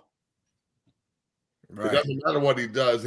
He's either blackballed as a dirty player, or he costs his team and gives up a 15-yard penalty and a targeting, and then, like, all of a sudden he's dirty there, or he hits him in the knee and all of a sudden he's dirty there, and Stafford's yelling at, "What do you want me to do?" Right. This new like thing in the NFL where you have to let them catch the ball and tackle them. Like, I don't understand how we're supposed to play like that. Makes no sense, man. Like, our job is to stop them. Yes, my job is to stop you from doing everything offensively. Not you here, catch the ball so I can tackle you real quick. I mean,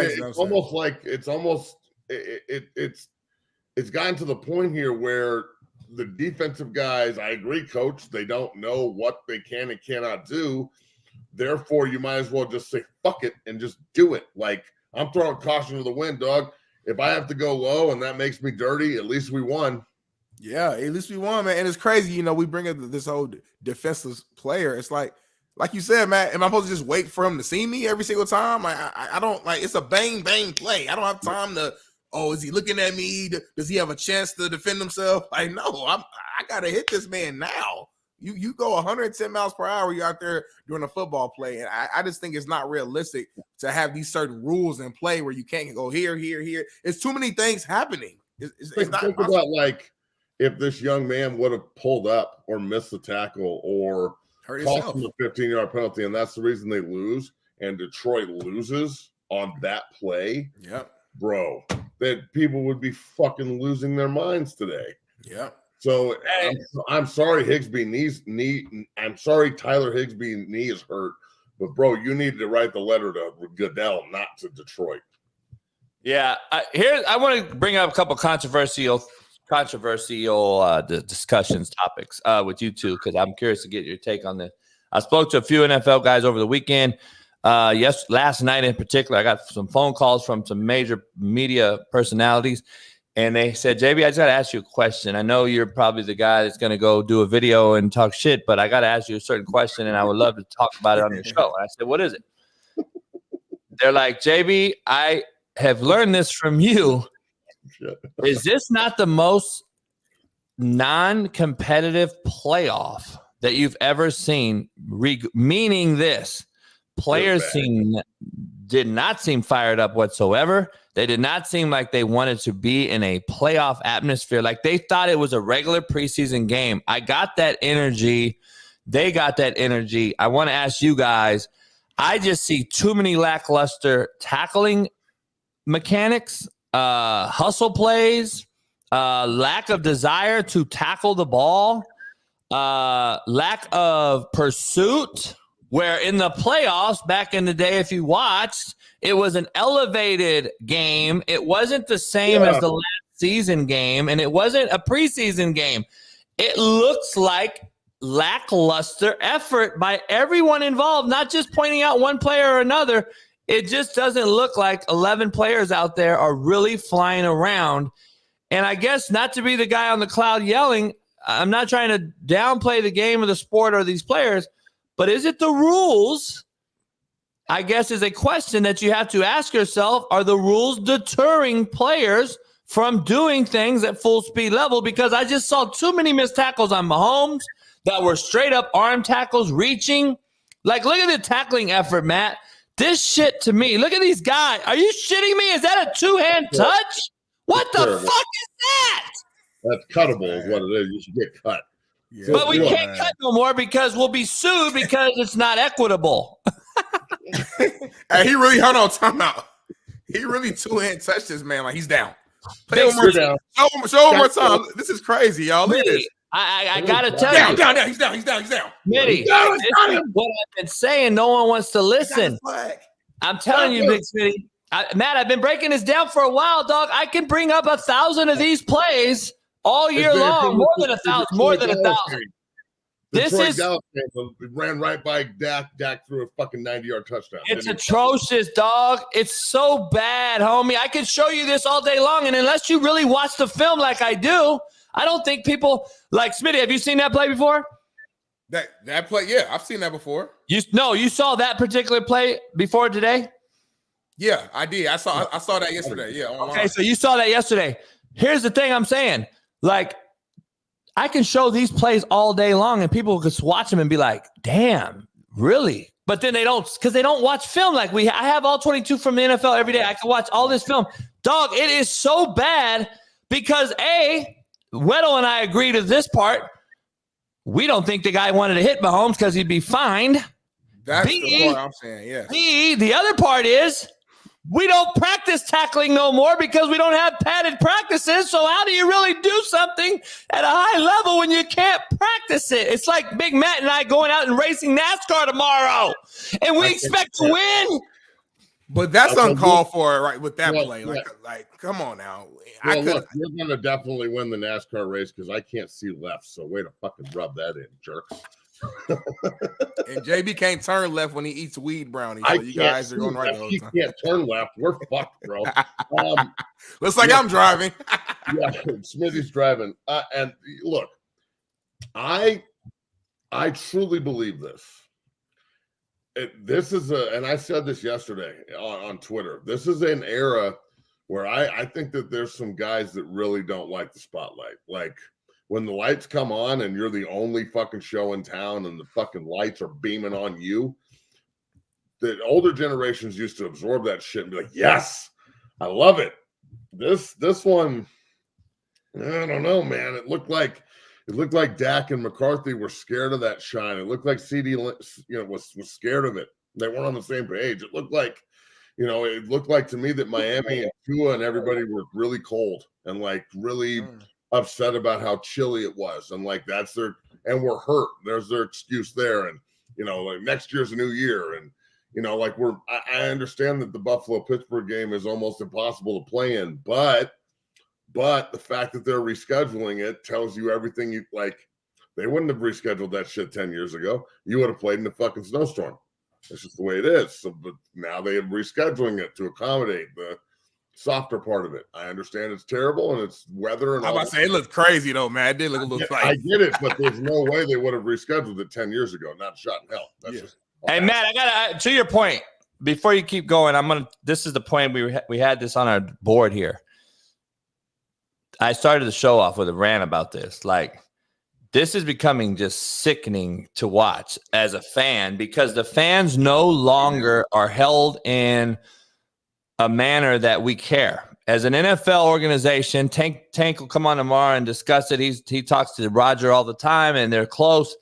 And I don't believe Roger and the NFL really care about the fans anymore. And if you look at Super Bowls, if you look at playoff games, half the fan base is not paying ticket holders. They are conglomerate business owners or billionaires who are filling the Pro Bowl stadiums in flag football. And we don't need the fans no more to pay the prices of admission to help out with salaries. We got billion-dollar industries doing it. So when you lose the fans in that regard, you can do whatever you want. And it's ironic that 2 Monday night games are going to be played because it's the biggest promotional night on TV of the week, Monday.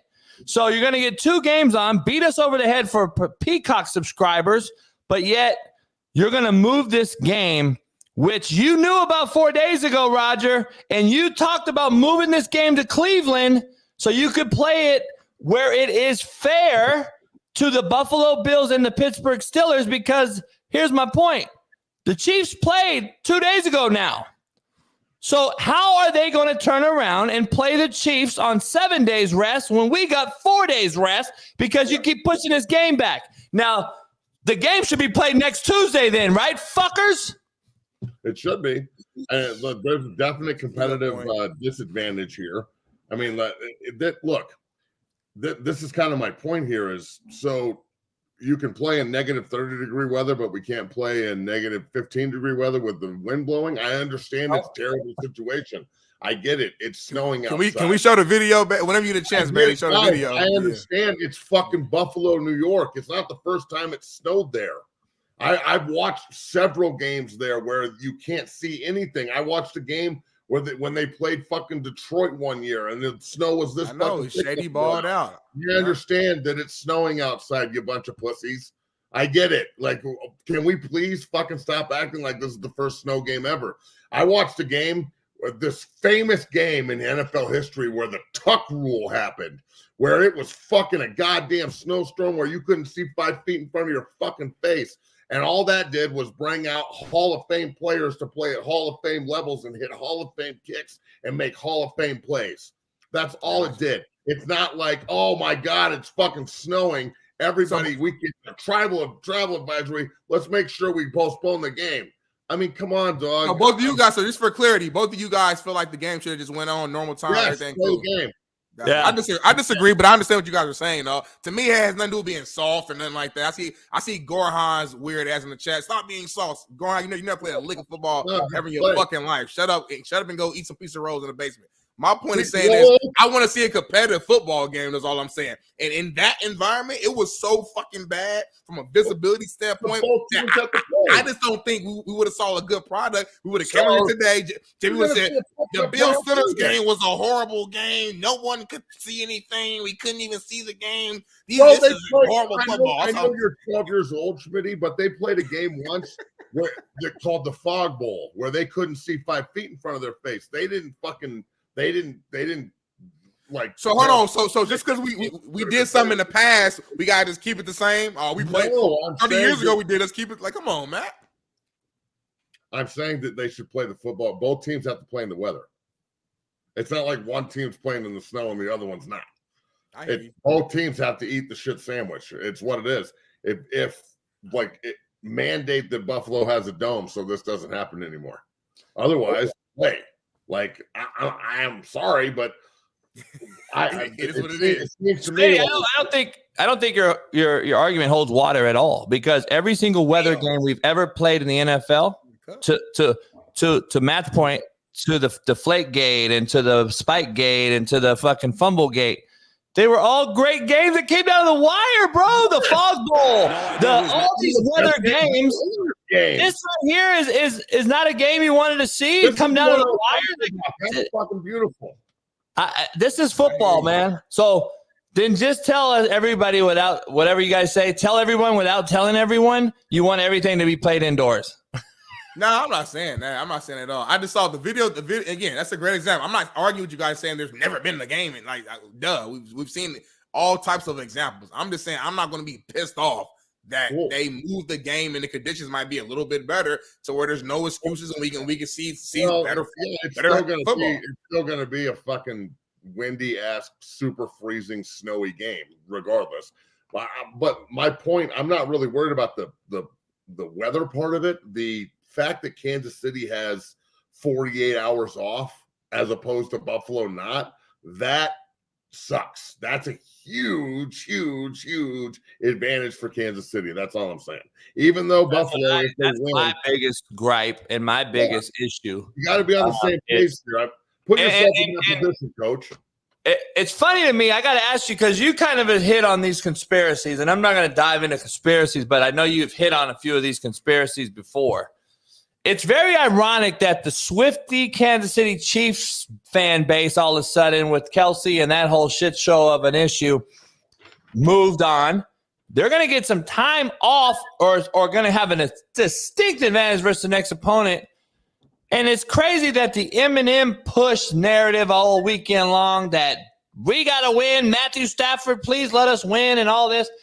I'm like, it's kind of ironic how that game was refereed yesterday. And I'm starting to look at some of the shit you say on this show about who actually gets moved on in this thing. And is it by design? Because it's funny that the Eminem-led Detroit Lions moved on a horrible referee game. I can argue there was 3 late hits that weren't called, and we can argue the Nakua PI at the end of the game was an egregious one, to say the least, and that put the game in field goal range. The Rams win the game outright. So if this isn't PI, I mean, this was called at every other playoff game all weekend long. This play right here was called all weekend long as PI. And I'm trying to figure out how this wasn't called. So it's, again, the consistency of it, to Matt's point, I guess. I don't know. I mean, there's missed calls all the time, though, y'all. There's a holding call on every fucking play. There's PIs every play that it doesn't get called. There's face masks. It's football. So I hear you, but at the end of the day, you can't blame a loss on some missed calls. Don't put your team in that situation to where a call was going to dictate and determine the game. Is what I'm saying. So I hear it. It was a PI. We can all see that with our clear eyes right here. But am I going to blame the game on that? No. Play better. Don't be in that position in the first place to where one call can just determine your season. That's where I'm at. I mean, it sounds good, but knowing the NFL and how they operate these days, it seems like most big games are determined by either bad calls or no calls. So if you look at damn near every game in the past, 4 or 5 years, even moving back further, the Super Bowl last year was made on a terrible call. We've had multiple playoff games missed or fucked up on terrible calls. So the conspiracy theories are real. I don't think that it's scripted. I think it's too hard to script. That said, I do think that I wouldn't be surprised if some of the refs have money on the game. We'll just put it like that. Hey, all right, let's get into something else while we got you on. The Cowboys. Well, we'll get into that, but I got to ask you this. Tua loses the game.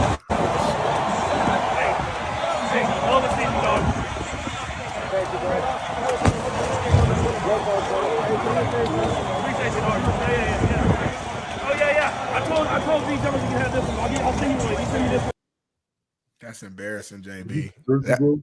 That's embarrassing. After a playoff loss, the first thing that comes to your mind, the first thing, You get your jersey. I need that jersey. I'm shocked you agree, Smitty. No. It's situations now. Like, I'm not listening, y'all. I'm young and all that shit, but I'm a fucking competitor. That's one thing I've never lost. This is a little kid. I hate losing more than I love winning. And you're not gonna tell me in a playoff game we just got our ass beat, and I'm gonna go to the opposition quarterback. That they're obviously, when you're a quarterback, even though you're playing against the opposition's defense, that's not how we talk in the media. We say Mahomes versus Tua. This guy just kicked your ass, outplayed you, and you want his jersey. That's like somebody coming to your house, beating the fuck out of you, beating your ass. You like, yeah, you beat my ass, bro. Can I take a picture with you, bro? You beat the fuck out of me. Like, what? Like, what type of era is that? Now that I'm assuming we're all on the same page on this one. That was crazy. No, look. This is Smitty. This has been. What did you expect? If you allow it during the regular season, did you think it was going to just stop? I was hoping. Shit. I mean, I'm taken back that he would do this in a playoff game. Like, dog, that's oh my god. Like, there's cameras everywhere, homie. I got second embarrassment, man. Like, I'm embarrassed for him. Like, Tua, what are you doing? And look, if I'm sitting here and he's a year away from being re-upped and they're going to give him all this money and all, like, this is a red flag, huge red flag. Like, I'm sorry that I'm about to say this, and you can be fans of your competition in the offseason. He could easily call his agent and say, yo, can we facilitate this so I can get a Mahomes jersey up on the wall, or like DM him or send him a fucking text? I guarantee you they got each other's phone numbers. You don't need to do this after the game, sitting there all cold like, hey, dog, really great game. I'm so glad you just fucked us up. Can I have your jersey? And what does he walk back in and go, hey, guys, guess what? I know we just lost, but I got a Mahomes jersey. Oh my God! What the fuck are we talking about? It's just hard. It's embarrassing. All right, so you think he wore it on the bus when he got on the bus? Was he like, look what I got, guys, a brand new 15. Let's go, Chiefs. Hey man, imagine him like walking to the locker room with the fucking Mahomes jersey over his shoulder, to his teammates. Like, if I'm his team, I'm like, what the fuck you doing? Like that's your leader? Sharpie out of his ass and be like, hey, will you sign this on the field for me? I mean, give me a break, dog. That's some embarrassing shit. All right, let's transition Cowboys Packers game. I got twofold this game here. Jordan Love balled. We saw dominance there. Performance by him, looking like Aaron Rodgers, to be quite frank with you, as far as his delivery, his arm strength. He doesn't have Aaron's arm, but he does have a 3-quarter release, very quick. He gets it out. He's got different arm angles, platforms. He can deliver the ball, be accurate with the ball. Aaron Jones, to me, still is the catalyst. If he can do what he did, that's a tough team to beat. 3. Here's my take on this. There was zero fire from a team called Dallas. They showed zero moxie, had zero balls, zero heart, whatever you want to say. And the only guy that had fire was a guy who hasn't coached there in 30 fucking years. Well, first of all, I can't say what I would say now on television, but I'll just say this. Every single one of you, you know how hard we've worked. I don't need to have people pointing the fingers one thing or another. You get your rear end in there and you play the way you know how to play. We can win the game. We're going to open it up. We're going to go fast tempo. Defense, get after Jordan Love. You can't give him that much time. You do what you're supposed to do, we'll win this game. All right. That's got Michael fighting. He's got everybody fighting. I love it, man. Hey, I love it, man. Shout out to the legendary coach Jimmy Johnson. Obviously, has strong ties, to Dallas. Hey, Bailey, can we pull it back up? Can we pull it back up, Bailey? Sorry, I wanted to show something real quick. Can we mute it though, and pull it back up? Big Smitty, Matt. Let me show you something real quick. I'm going to translate for you, okay? Here we go. Ready? Get your fucking pussy soft asses going. Stop fucking bitching and moaning and go fucking play football. Stop being a bunch of fucking pussies. How about that shit? Hey, Mike McCarthy, why don't you go fucking choke fuck Dak Prescott for throwing pick sixes and putting our defense in a fucking horrible bind? How about you start doing that, motherfuckers? Hey, Micah Parsons, how about you stay off fucking Twitter during the game and worried about your fucking podcast tomorrow, motherfucker? How about you set the goddamn edge and stop getting wrong-armed all motherfucking night long? How about you do that shit? And then we can go get a win on me, win on three. Ready? Break. JB, you gotta be a top 10 like cusser and like in the world. Like some of the stuff, the combinations that you put together. You said a choke fuck or something like that. Yeah, choke fuck. I'm being honest. That's what you would have said. I'm just saying, this is disgusting. It is disgusting. I can't wait for Micah Parsons' podcast today, though. God damn. Can't wait. It's gonna get your popcorn ready. Nah, you're right, though. Like, the Cowboys went out there as if, like, this was going to just be an easy-ass game. They didn't have to put their best foot forward. They were nonchalant. And it's like they forgot it was the playoffs, bro. Like, the regular season doesn't matter anymore. Yeah, the wild card or not, it don't matter anymore. They just assumed that they were at home. They haven't lost. Matt said it earlier with a 16-0 at the crib, playing against a 7 seed. There's like, I don't know where we're going to lose this game. And Patrick went out there with playing with house money. None of y'all believe in us right now, but us in this locker room, and we're going to go out here and show it. And they kicked their ass. The ending score doesn't even show you how bad the ass kicking really was. You know what I'm saying? Like, Cowboys scored a little bit late, but that's not really how the game went. They got their asses kicked in. And I don't hear nothing from Dallas Cowboys fans no more, Matt. It's over. It was an absolute throttling, and Dallas deserves it, man. If you're going to show up like this, and this is who you're going to be, all shine, no substance, this is what happens. And look, man, they can have as many all-pros as they want. Micah Parsons can go out and bitch and complain about whatever he wants to. Now, this generation of Cowboy player, like this group, Prescott, CeeDee Lamb, Micah Parsons, McCarthy, Dan Quinn, like all these Bland, all these great players, right? Yeah. Now they can carry around we underachieved terribly, and we're just we're the same old Cowboys, the same old fucking group that just is all talk and when the minute they put their backs against the walls, they shit all over themselves. And this is why they're laughable. This is why Dallas is consistently, the most overrated team in pro football, and they do it to themselves, bro. I mean, how can you be that unprepared for that game? Like, you've got everything lined up to go play San Francisco in the NFC title game in Santa Clara. You've been undefeated at home for 2 years. You've been balling the fuck out. Even the refs are on your side. In that Detroit game, they gave you that game to keep you undefeated. I mean, it's everything's lined up for you to be successful, and that's the way that you perform and prepare. So McCarthy, gone. There's no look. He's got to be gone. I don't know how you replace him with Bill Belichick, because Belichick is going to want control over everything, and Jerry Jones is a control freak. So that's going to be a hard economy to fucking overcome there. Dak Prescott's got one more year at a $50-some-odd million fucking hit. Take it, draft a quarterback in the first round, put him behind Dak, and then get rid of Prescott. Let him fucking go somewhere else and drain their fucking accounting.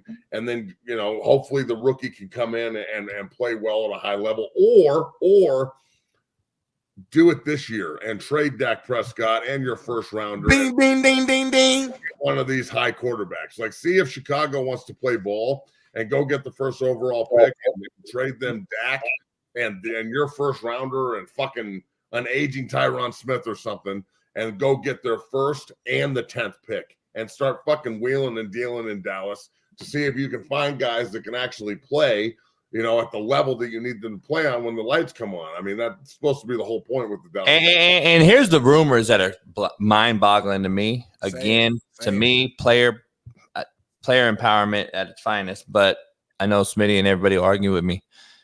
They want to get a contract wrapped up with Dak by March. Nah, bro. It's time to move on. If you have any type of Super Bowl aspirations, you got to move on. I'm not even saying Dak's just a trash quarterback. It's not even about that conversation. It's the point of once someone show you who they are, believe them. He's not a guy who's gonna ball out a big right. Thank you. It's been 8 years. It's he's not winning a Super Bowl. He's not even taking to the NFC Championship. Yeah, he's not a young cat no more. Right. I don't understand why no one's believed me until now. Why has no one believed me till today? I've been telling y'all this for fucking 6 years. Well, look, this is the other thing is there's a massive, there's teams in the NFL that play well against shitty competition. The Cowboys, the Eagles, the Dolphins, they're a huge fucking part. If you're shitty, they'll fuck you up. But the minute that they get into a fight with a fucking a nut check. Yeah, they fucking really crumble. And it happens consistently. There's no fighting that dog anymore when they get at one that's looking them eye to eye and can actually fight back. So let me ask you this scenario real quick. Before we play carousel coach, let me ask you about quarterback carousel. If Antonio Pierce gets the Raider job as he should get, Max Crosby's demanded a trade if he doesn't get it. I love the player. Again, I don't like the player empowerment part, but I do like the advocation for your coach because, again, they've seen this before with Bisaccia getting screwed over. The players wanted him. They want AP. AP's interviewed at Tennessee, I believe, and Atlanta, which is a good thing. But I believe that, Davis has to make a decision here, and it should have been a week ago. This guy should have already been the head coach making decisions with the staff. And to my point here, do you go for Dak Prescott there? What you think? What you think, man? I'm gonna let you jump in first, man. I'm not gonna say no. I mean, look, the thing is with Dak is you have him for a year. If you trade for him, it's a 1-year rental, and let's see what we can see. And can this guy come in and do what he needs to do to get extended? I think that this is a massive fucking red flag for the entire league, though, now, with Tua coming up for contract and all these young guys. Why does Tua have to get paid the same as everybody else? Because he's next? That adage, that mindset for the GMs, it's got to stop. It's got to stop. The quarterbacks have to be paid on how good they are, not just because Tua's next, he gets more than Joe Burrow. That's the way this works. No fucking way. So the problem is paying Dak Prescott $50 million, paying Russell Wilson $45 million, paying Tua $60 million. These numbers are getting ridiculous, and they hamstring your franchise for guys that are not worth that much money, even a little bit. So, it's happening in all sports, Matt. Smitty and I argued this last week. It's happening with the NBA. We're seeing the John Morants of the world get all this guaranteed money. Zion Williamson, Kawhi. It happens, and then these guys don't even play. They're not even available. They do dumb shit off the court, then they're hurt, and they get injured, and then they don't play again. It's got to be some type of money back to help my franchise and my other, in the NBA's case, 12 to 13 players, and the NFL, 52 players. So I don't understand why we haven't figured out this cap space part, especially when it comes to quarterback or franchise player in the NBA. Your star player, if something happens to a $200 million dude and he does some dumb shit, there should be retribution. There should be some sort of payback. I don't get how it's fun. You can't keep doing the same shit over and over and expect a different result, though, Matt. I don't believe you.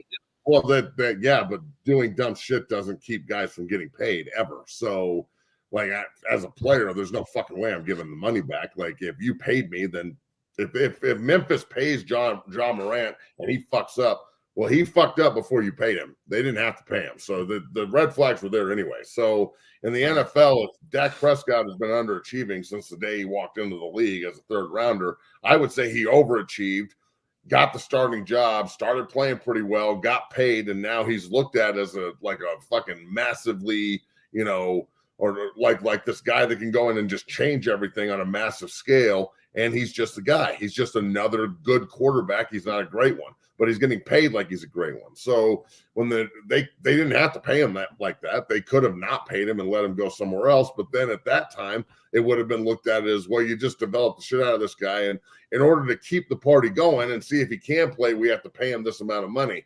That's the problem. In order to see if Tua is going to be the guy moving forward in Miami, they have to figure out, do we have to pay him $60 million to see if he's the guy? I mean, that's fucking ridiculous. But like the franchise wanting money back if someone fucks up, fuck that shit. Like, absolutely not. that was part of the risk. That was part of the risk, and you knew it. So it's what it is. Let's dive into truth or I guess just yes or no. Not hell yeah, hell no yet, but we're gonna dive into some truth or fucking false. Facts, cap or fact. Cap or fact. We're gonna call it facts or cap, I guess. All right, let me ask you this: McCarthy's fired today. Yes. Ooh, today. All right. Yes. The best fit for Dallas. Not today. I'm gonna say cap. Best fit for the Cowboys. Yeah, the best fit for that job if McCarthy's indeed fired. And I'll just throw you. I agree with you 100%. I think Weddle was talking. We were all talking. Belichick's going to want full autonomy, even though they're very tight. I guess they're really close friends and all that shit. Doesn't mean anything. I'd rather not be your friend and let me do my job. I don't know if that works there. I just think it's too. We saw the Parcells alpha male of alpha males go there, and it did not work out because Jones wants his hand on every single thing. And I don't know if Belichick wants to do that. Pete Carroll's out there, another great one with us. That's another interesting one. And then you have Jim Harbaugh, who's interviewing for the Chargers job today, which I called a month ago. I believe he will be the Chargers coach. I believe that's going to happen. So there's some interesting candidates out there. Who fits the Cowboys locker room the best right now with the current construction of the locker room as it is with Dak Prescott at the helm? Who is the best coach for that job? Because if Belichick takes that job, in my opinion, he cuts Dak Prescott loose some way. And that's the thing is, if Belichick takes the job, he's going to break it down to brass tacks and bring in his guys and try and do things his way. He's not a quarterback guru that's going to fix anything. Let's be real. He didn't develop Tom Brady. He taught Tom Brady a lot of shit, but he didn't develop him. So this is a good question because Jerry Jones looms over everything. Right. Jerry's just looming. And if it depends completely on what kind of leash Jerry wants to give the coach. Is Jerry just going to stand there and fucking puppet master everything? Because that's not going to You guys take over real quick. I didn't know trash was coming. It's Martin Luther King Day. We don't celebrate that holiday, huh? Fucking don't. Black man.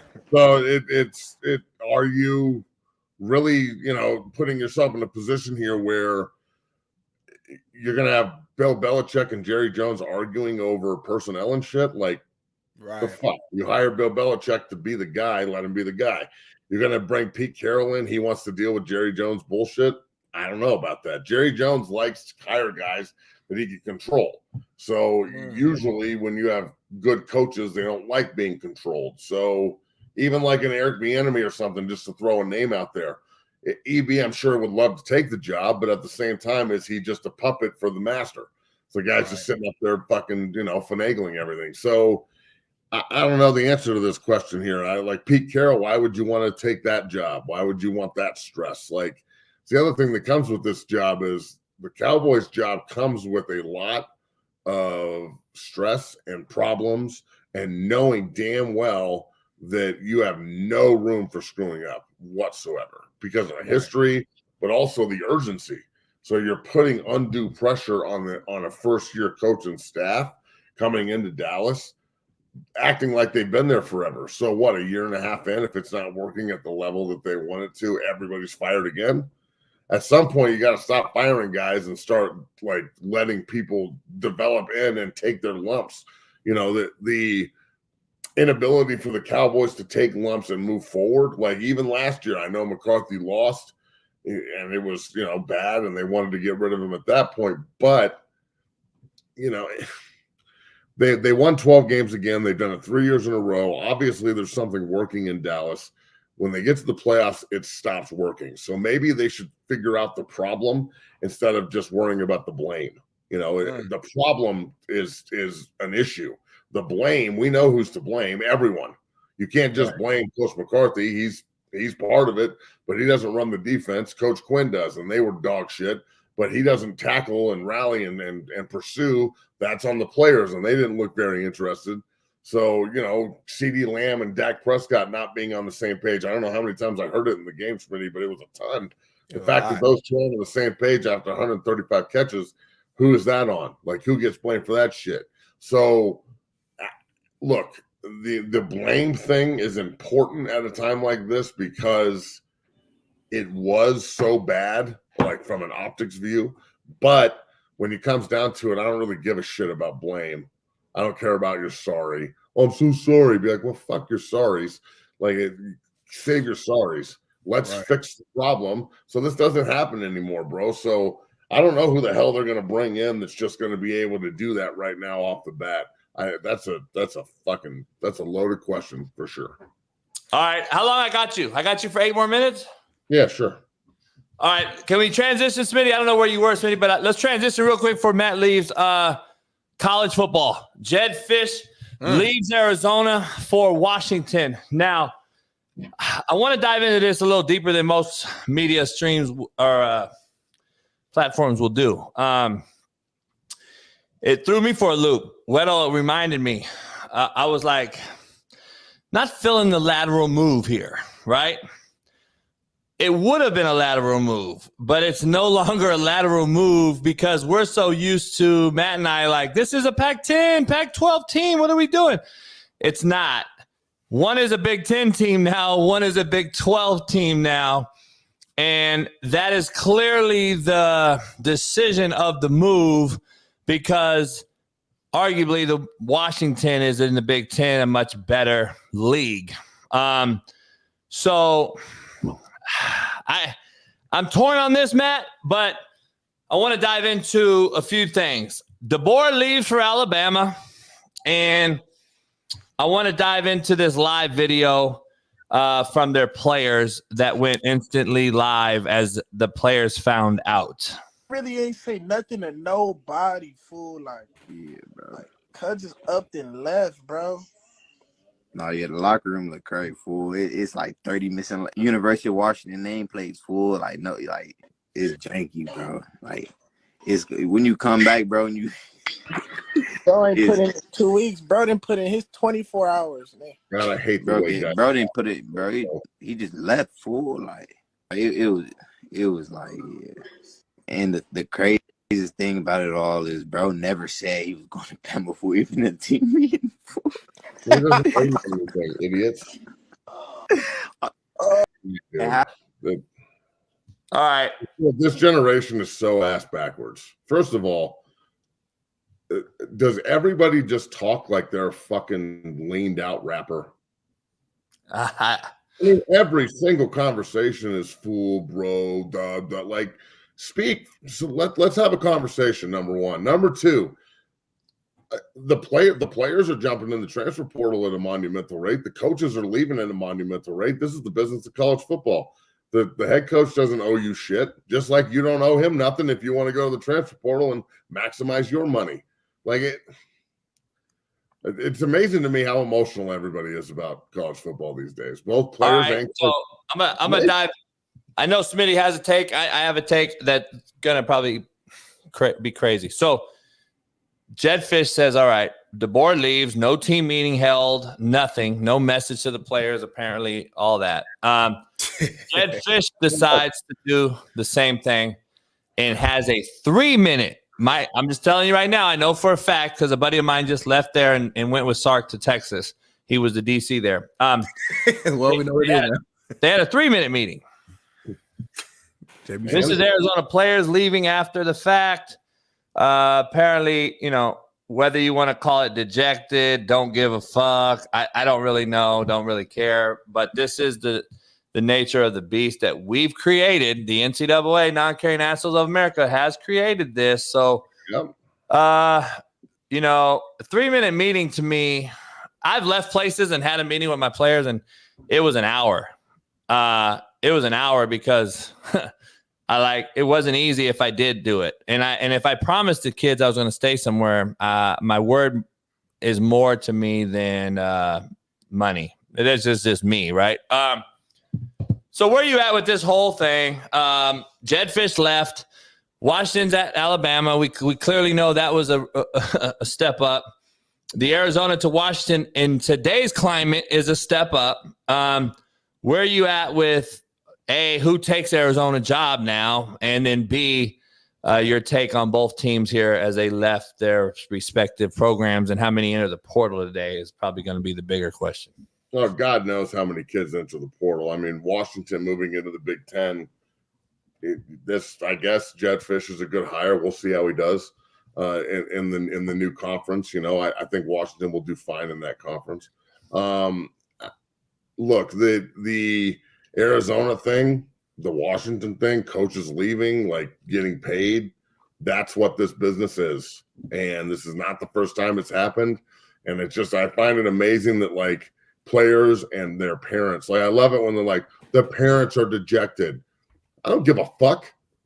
I don't care what the parents think. What are we talking about? This isn't a babysitting class. The parents are dejected. They lied to my son. You didn't know that was going to happen when you signed the paperwork, Dimmy?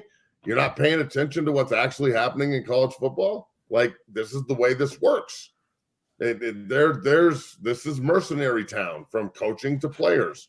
If you can play, you can be a mercenary. You can go and commit to 15 different places, and you can go transfer 10 times, and you can double handshake people until you don't have a hand anymore. Just constantly, oh, yeah, I'll play for you, and I'll play for you, and I'll play for you. And the coaches can do the same thing.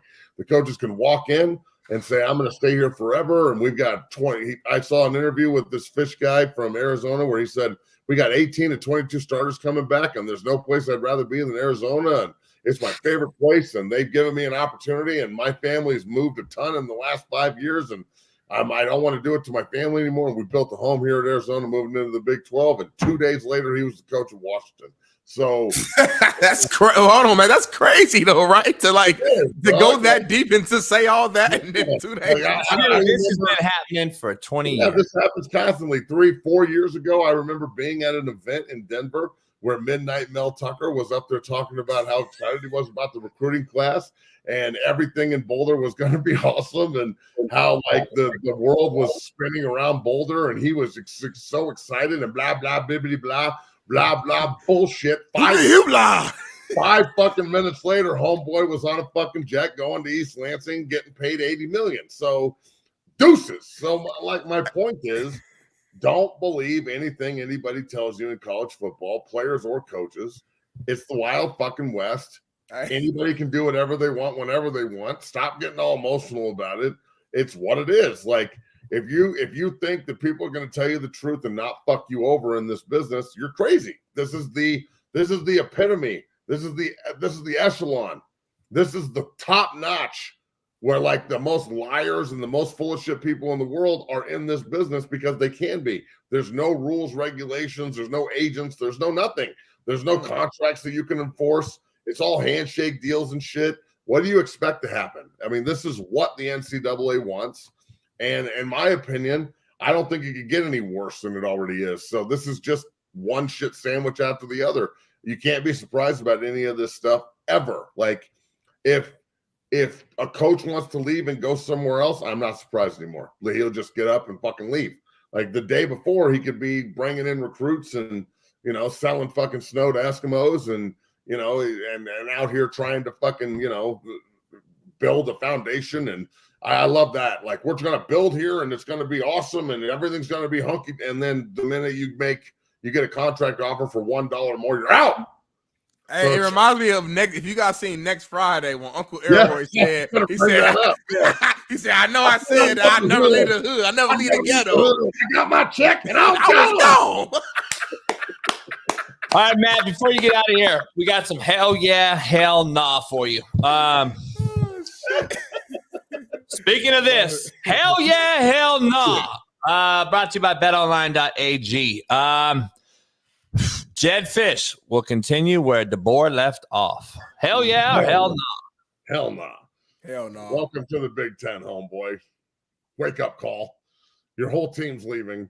You're not going to, it's not like this. This is a flash. Washington had a great year, but it's not happening again. Yeah. I agree. I agree 100%, man. Like, especially with the transfer portal right now, man, and players not like all their players are about to leave. Like they don't know you. You didn't recruit them. But let me ask you this: is Arizona's players going with him? Because he has a hell of a quarterback. He's got a free quarterback and a wideout. I'm telling you right now that anybody in America would take right now Arizona's quarterback and wideout. They are 1 and 2 of their respective positions. They're pretty good. They're pretty good. Yeah. I mean, fuck it. Why not? The entire Arizona roster, let's just jump the transfer portal. Everybody go to Washington. Fuck it. Yeah, but even if that happens, Arizona wasn't nowhere near as good as Washington this year. They were good. They were solid. They weren't Washington. 10 games and finished in the top 10. They're not slouches. Yeah, late but season, they weren't Washington. Play Arizona. Yeah. All right, so they're apparently going to they're apparently going to Washington, by the way, is what I'm hearing. All right, hell yeah, hell nah. Bill Belichick will be the Cowboys' new head coach. Hell no. Hell no. I'm gonna say no. Yeah, I don't see it either. I think that there'll be a big time power struggle between Bill and Jerry. And the minute Bill walks in and Jerry's like, I want to draft this guy in the first round, and Belichick goes, no, that's going to be a problem. So let's be real. Hey, real quick, what about Mike Vrabel? I think Vrabel would be a good coach for the Cowboys, but again, whoever gets the coaching job, you have to deal with Jerry Jones and his insane fucking bullshit. So here's the problem. Before we ask the next question, the problem to me is we keep catering for one position coach on the planet. He has to be an offensive coach to cater to Dak Prescott. How about we say fuck Dak Prescott and get a best coach? I'm tired of dealing with the catering to Dak Prescott. How the fuck has that worked out? Well, they have won 12 games in a row for 3 years. It's not like they're the biggest slapdicks on earth, but it's better than going 5-12 and not getting the playoffs. You guess. That's not the dumbest shit I've ever heard. I'd rather go 5-12 and not make the playoffs. JB, he doesn't care at all about the regular season. Like at all. I've been fighting the whole year. Fuck what Lamar's done in the season. They have to figure out how to translate the regular season success into postseason success, and they'll be fine. Yeah. So it's called quarterback that has nuts and guts in the impact. They don't have it. Well, I agree, but I don't know what coach is going to be able to bring that out. I don't know. I just think we're continuing the cowgirl, cowboy, whatever fan base you want to call it. They continue to be set on this pedestal because of the regular season success that everyone thinks this is the year. No, it's not. You're 12-5 every year and you're fucking first round exiters. Hell yeah, hell no. This is my point. Like they've got to figure out a way to transfer regular season success into the playoffs. And we got 2 more for you. Hell yeah, hell no. Dak Prescott. No. Will be somewhere else other than Dallas. Hell yeah. Next year? Yep. I think he'll be in Dallas for 1 more year. I don't see how he is. You can't. How do you tell that fan base that we're gonna bring back Dak? We're gonna do he's only got 1 more year on his contract, so they can either who's going to take a $50 million lease? He said yesterday that he would pay back money because he's so bad. He actually said that out loud? Yeah, he said that. He said that if McCarthy should be fired, so should I. He didn't say that. I swear to God, he said it. Oh, my God. Why would you say that? I don't know. We'll see.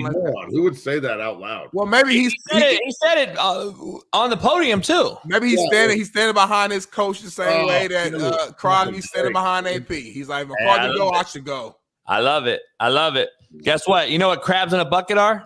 They keep pulling you down to get out, and then they keep pulling the next guy down and the next guy down. You think I'm going to let my fucking quarterback pull me down? Fuck out of here. That's how me and you are. If somebody talks shit about JB, it's talking shit to me. If you you cut JB from this show, you cut Big Smitty. Hell yeah. But if you shoot JB, you shoot me. Hell yeah, Matt. But guess what, Matt? ESPN comes calling.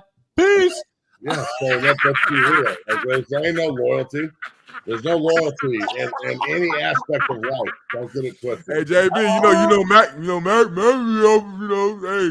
sounds episode. Man, I got to drop Smitty, man. You want to go ain't no fucking loyalty ever. Hey, Matt.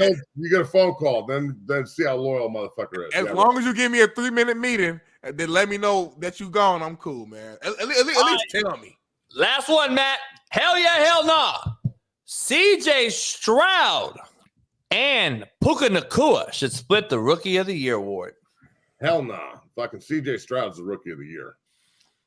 Yeah. The receiver from the Rams is a fucking stud, but CJ, this is a quarterback-driven league, and CJ Stroud just had the best rookie year I've ever seen from a quarterback. Won a playoff game, the youngest guy to ever win a playoff game. He should be the Rookie of the Year. The receiver kid is incredible, but there's no co-awards. No. One guy wins, the other, everyone else loses. That's the way it works. I agree. I fucking hate co-awards. Question real quick. Is there an offensive Rookie of the Year? No. It's just Rookie of the Year. Damn. Well, it's offensive and defensive Rookie of the Year, yeah. Jalen Carter will win defensive Rookie of the Year, I'm sure, from Philly. Gotcha. And then CJ Stroud will win offensive Rookie of the Year. I was trying to find some way for Puka to get a trophy. You know, we live in that era. He had an amazing year. Like it's go to the Pro Bowl. I'm sure he's a Pro Bowler, right? I think he is. Yeah. Well, there you go. There's your trophy. High five. He gets to play flag football in the Pro Bowl. Yeah. What a fucking joke. Hey. Joke. Why would you even do that? I'm torn. I'm not torn on the award. I'm torn on because definitely I don't want two people to get the award. I don't think we should give more awards out. I remember back in the day where the award went to the fucking winner. But man, Nacua, I don't believe missed a game, and that was my only argument. I think CJ missed a couple games. I thought Nacua breaking a 63-year-old record. I just think it carries some weight. But I don't know. Matt, always pleasure. Are you on tomorrow? Yes, sir. All right. You got a show today? Yeah, 10 a.m. this morning. Bree Masis and I will be interviewing Coach Mike Sanford, who actually was Jordan Love's quarterback coach at Utah State. So we'll be talking about Jordan's transition into the NFL and sitting and watching and then blowing up like he has this year and definitely yesterday. So it'll be good to have Coach Sanford on the show this morning, 0 to 60 on YouTube. Make sure you come over after Coach JB's show and check it out. And then you guys coming on tomorrow again after the show, and we'll talk about the NFL and everything on my show tomorrow at 10. I can. Yeah, I can make it happen tomorrow. That's right. You two bitches are going to be on my show tomorrow. That's right. Tell you what to do and you do it. Yeah. I hate old linemen. Just know that. And I know you play D-line too, but you're an old lineman right now, and I hate you motherfuckers. Me. I'm a D-lineman first.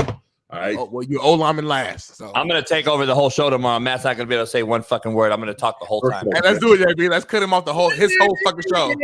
Man, that's all I hear when you two fucking talk. So anyway, hey,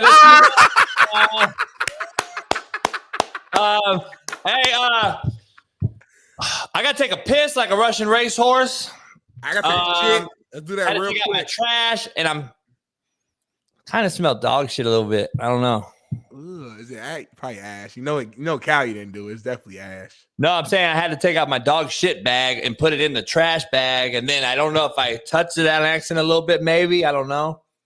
Trying to keep it away. I don't smell it too bad, but I'm trying to think. It doesn't smell normal like my hands. No, it's probably your lip. Like here, do this real quick. Yeah, it could be AE too. Could be AE that was here last night and then rubbed it on me. All right, so anyway, don't miss it. Pound the like, subscribe. We got a lot to break down still. We got a lot more to talk about. We'll give you a little segue in it. We got the more of the Rams-Detroit game. We got the Browns losing to the Texans. We're going to break that down.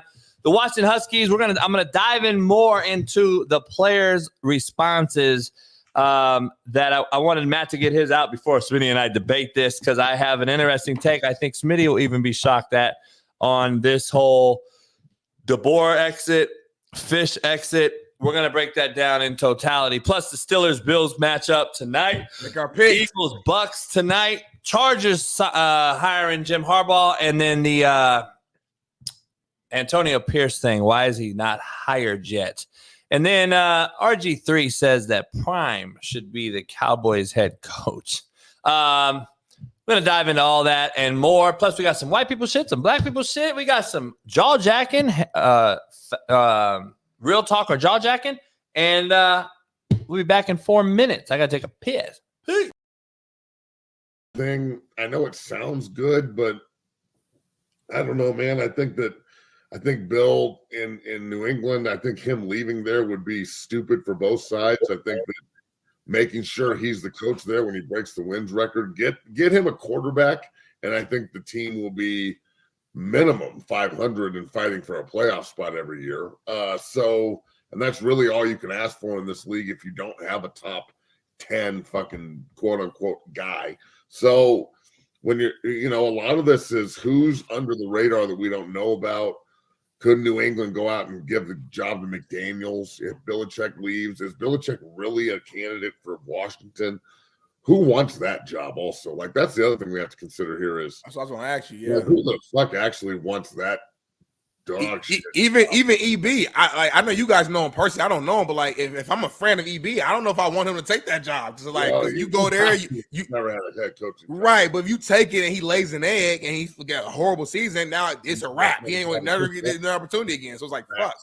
These are facts.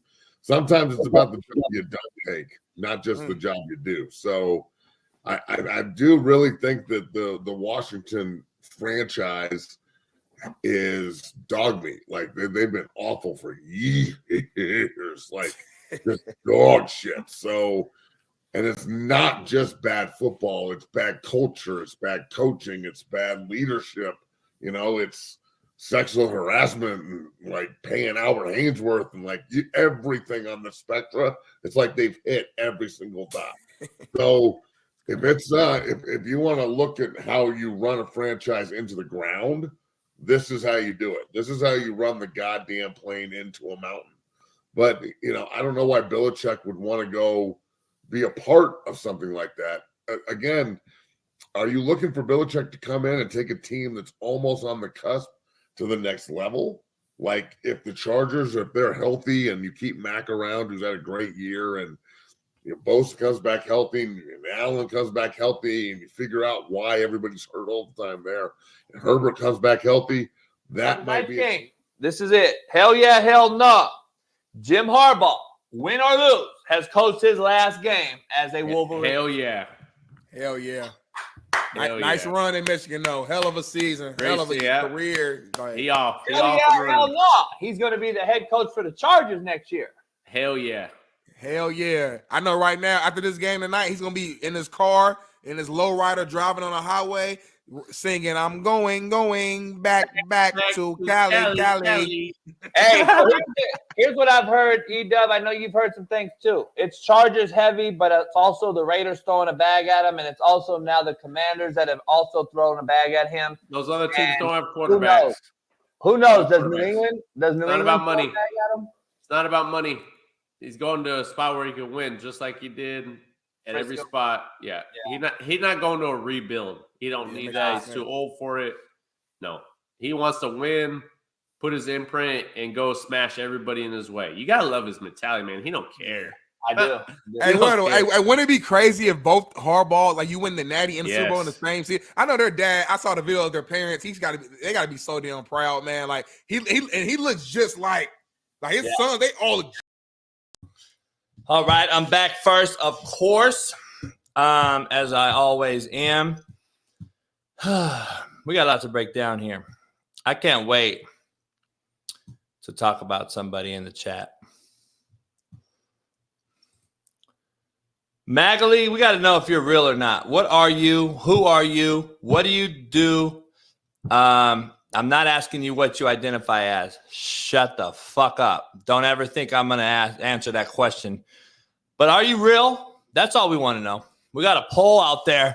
We're trying to see if you are real before we block your motherfucking weird ass. I'm actually being nice. I'm actually being nice and catering to the made-up human population today because you have been on here.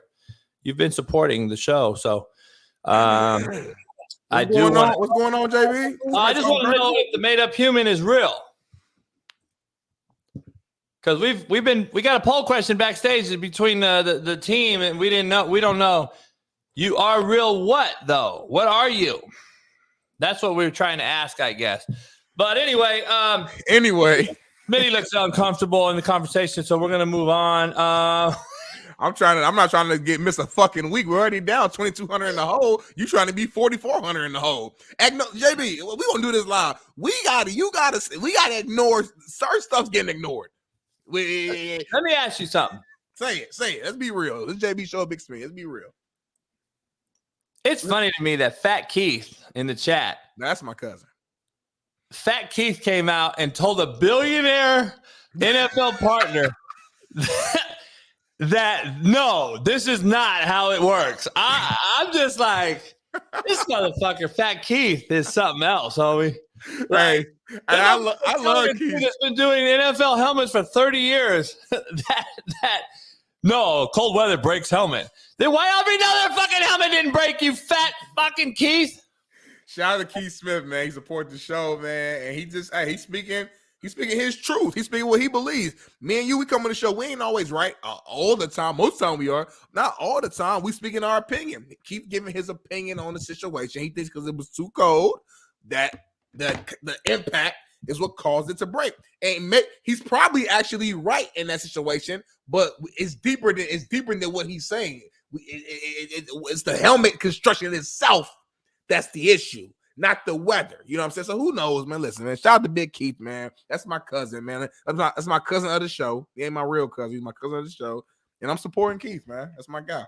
All right, before we move on, let's get some shit out the way here. Let's move some things around here. One of your favorite guys has come out and made this statement. My favorite guys. I am not going to laugh at you. I'm not here to make fun of you because honestly, I feel bad for you. And I want you to know that this is a safe space that you can express all your frustrations about what you just watched and what you've been dealing with for the past 28 years. The bottom line is, guys, I hate calling for coaches' jobs because this is not what I do, but it's got to be the coach. You guys have had 3 consecutive 12-win seasons. You did it. Nothing to show for it. It's been 28 years since you made a conference championship game. It's been 28 years since you won. That's right. Deion Sanders, Coach Prime. Coach Prime knows how to win in Dallas. Anyways, moving on. I stopped following him a long time ago because of these crazy takes. Is that what it is, a crazy take? Or do you think he really believes that? Or is this a clicking like grab?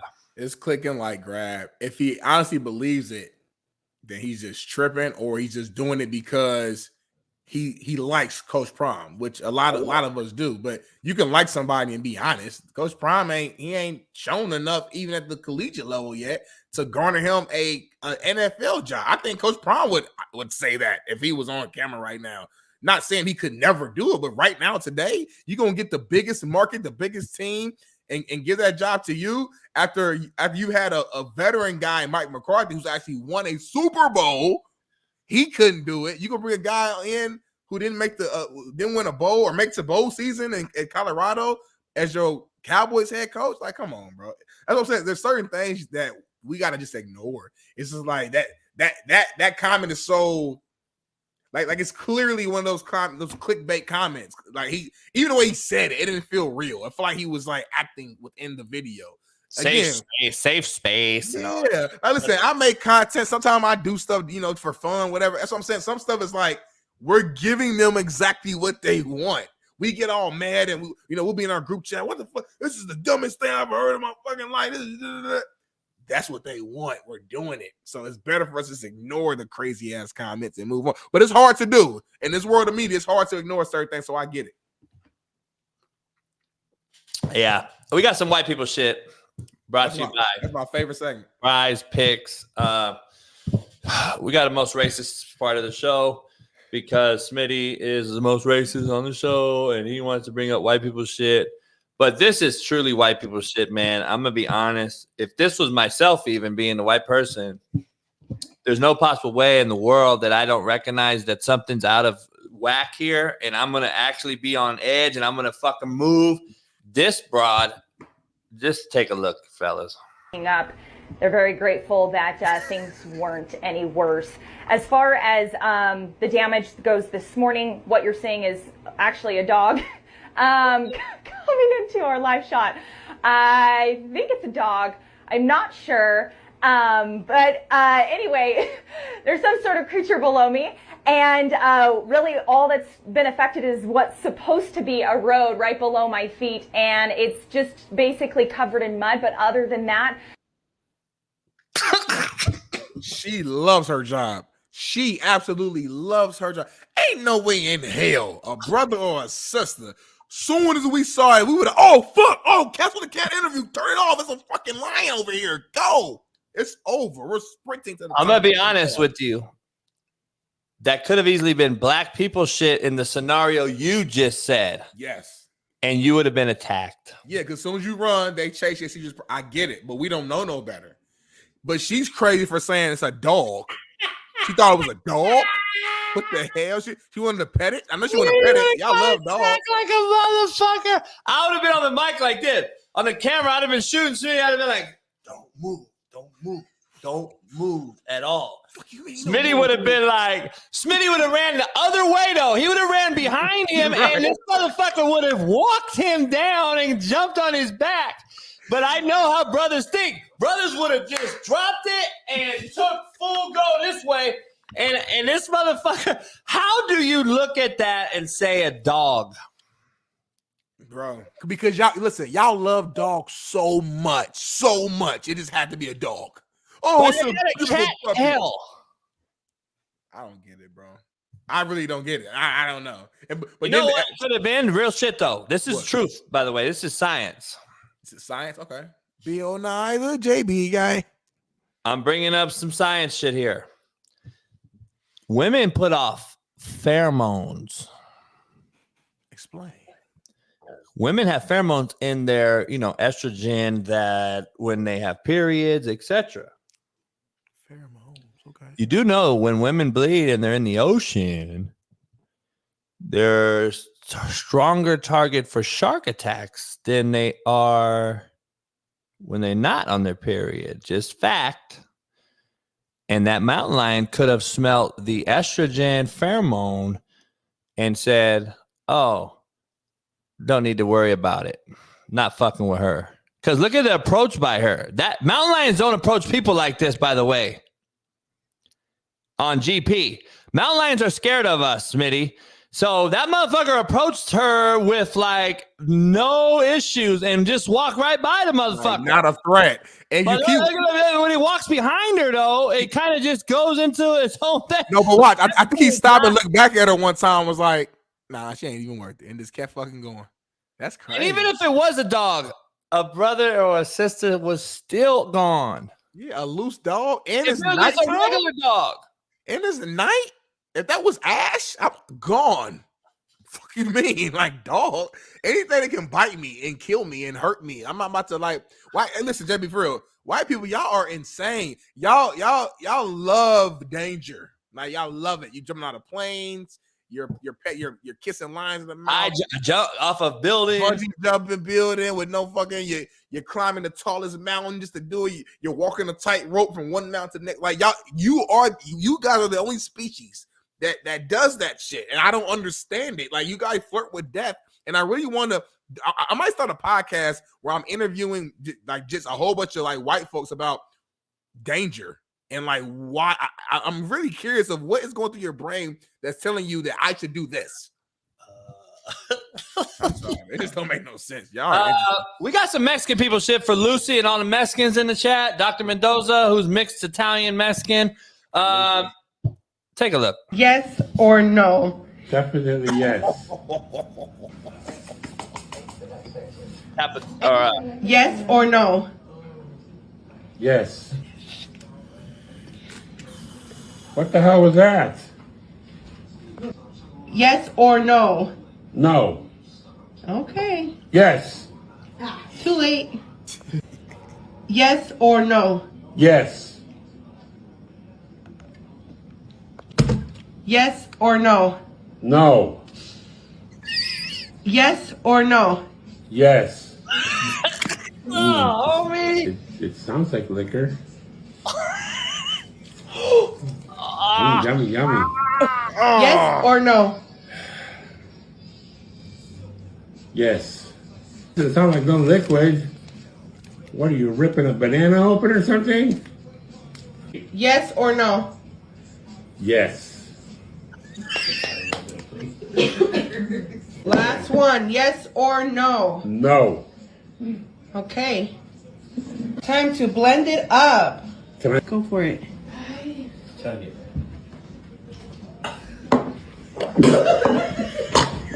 Oh my God.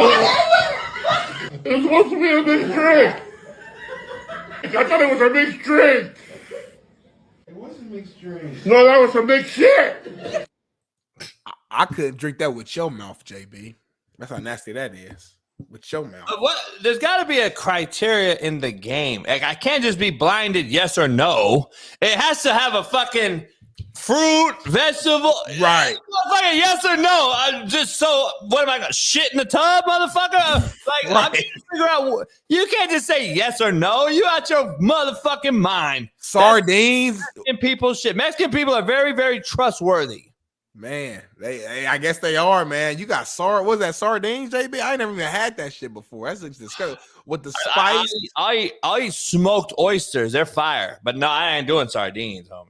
All right, black people shit. Can we get the black people shit grab? Brought to you by Prize Picks. We got some black people shit for that ass. Take a look. How's it going, man? Can I help you? Who the fuck are you? I'm Joe. Who are you? This is my baby mama. You must be the maintenance man. Whoa. Unhand me now. Who is this? Whoa. Stop. Don't touch me. Hey, Calm down. don't touch me. You hear me? Who is this? Babe, this is my baby daddy. Babe, you gotta stop doing shit like this. You just doing anything now at this point. Man, what are you doing here? I'm here to get my kids. Excuse me. Watch out. You need to stop. Damn, I can't wait till the kids are gone later. Doing this shit on the day my brother died is insane. You ain't got no respect. I'm grieving. Damn. Babe, can you give me a bottle of water while I go get the kids? Yeah, I got you. She's talking to me, man. I need you to understand this is my house now. I need you to understand. She said, I don't care babe. who house this is, Jim Carrey. Stop touching me, okay? She do this type of shit all the Jim time. Carrey. 3 weeks ago, she had an Indian over here. What? Yeah, all we know it'll be a Mexican next week, so you need to relax. Are you serious? Yeah, stop touching me. Man, I think we got off on the wrong foot. You see the Bears game on Sunday? I'm not looking for no friends. I'm just here to get my kids, bro. Our kids, though, so we gotta be cool because we're gonna raise them together. Only thing gonna be raised around here is your blood pressure. Do you know she using you? What? What's your credit score? 845. Exactly. When I met, I was at an even 900. Guess where I'm at now? 351. No. I can't even borrow money for myself. I tried to transfer money from my checkers to my damn savings. They talking about we can't even do it, bro. I dropped 5 points already on my credit score. What should I do, man? Leave. Gonna be like me coming over here picking up kids that you didn't want. Hey, man. Yo, thank you, bro. Nah, for real. Thank you. Nah, for sure, bro. Nah, for real. It's gonna take them a minute to finish getting ready. Don't even worry about it. I'm gonna stay the night over here with y'all. No, you're not. My man is not going for that. What man, dude that was just here? He gone. His mama said she ain't want him dating black girls. Yeah, I heard on the phone. She gone. No, he wasn't eating no coochie like me with them legs. So you might as well go ahead and change the life. We back. Well, don't look like look. That's black people shit. That's how I heard you. The black people shit. That's black people shit. I ain't gonna lie, man. He came in that crib like, it's my baby. I'm out, bro. Get out. Like, it's like y'all done. Y'all broke up, but y'all got a kid together. So you feel like that's just always your house. Like, no matter what situation it is, she could be married now, whatever. That's your crib as the baby father. You know, that's hilarious, man. We got some real talk or jaw jacking segment. We gonna break down real quick before we get into the end of the show. For the last 30 minutes, we got some debates. I want to get into some real football shit, but I'm gonna give you some real talk or jaw jacking. We like to break up the show's monotony and give you some fun shit. Real talk or jaw jacking. This was selected to show for this segment. It's kind of scaring me because I don't know who selected it. Did you? No, I don't think I ain't selected.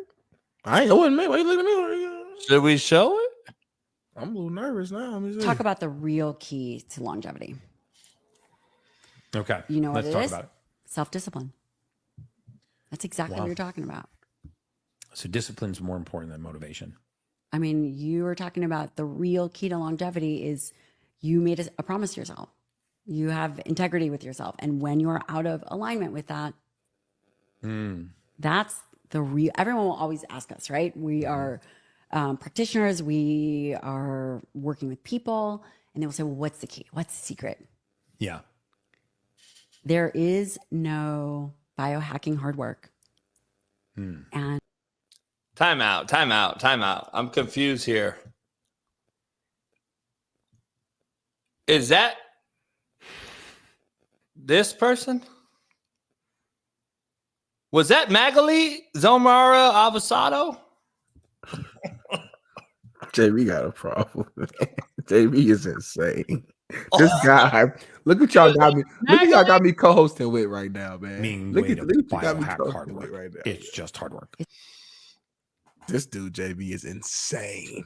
He's insane. I don't. That's not the same person, JB. Yeah, it's been a good season, y'all, man. You know, we had a good run.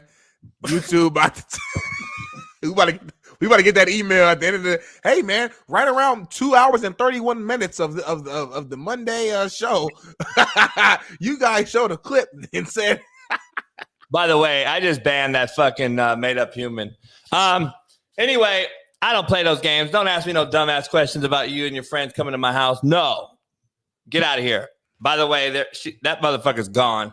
Smitty, I tried to be nice and have a open mind about the made up humans, but I can't when they ask those questions in the chat.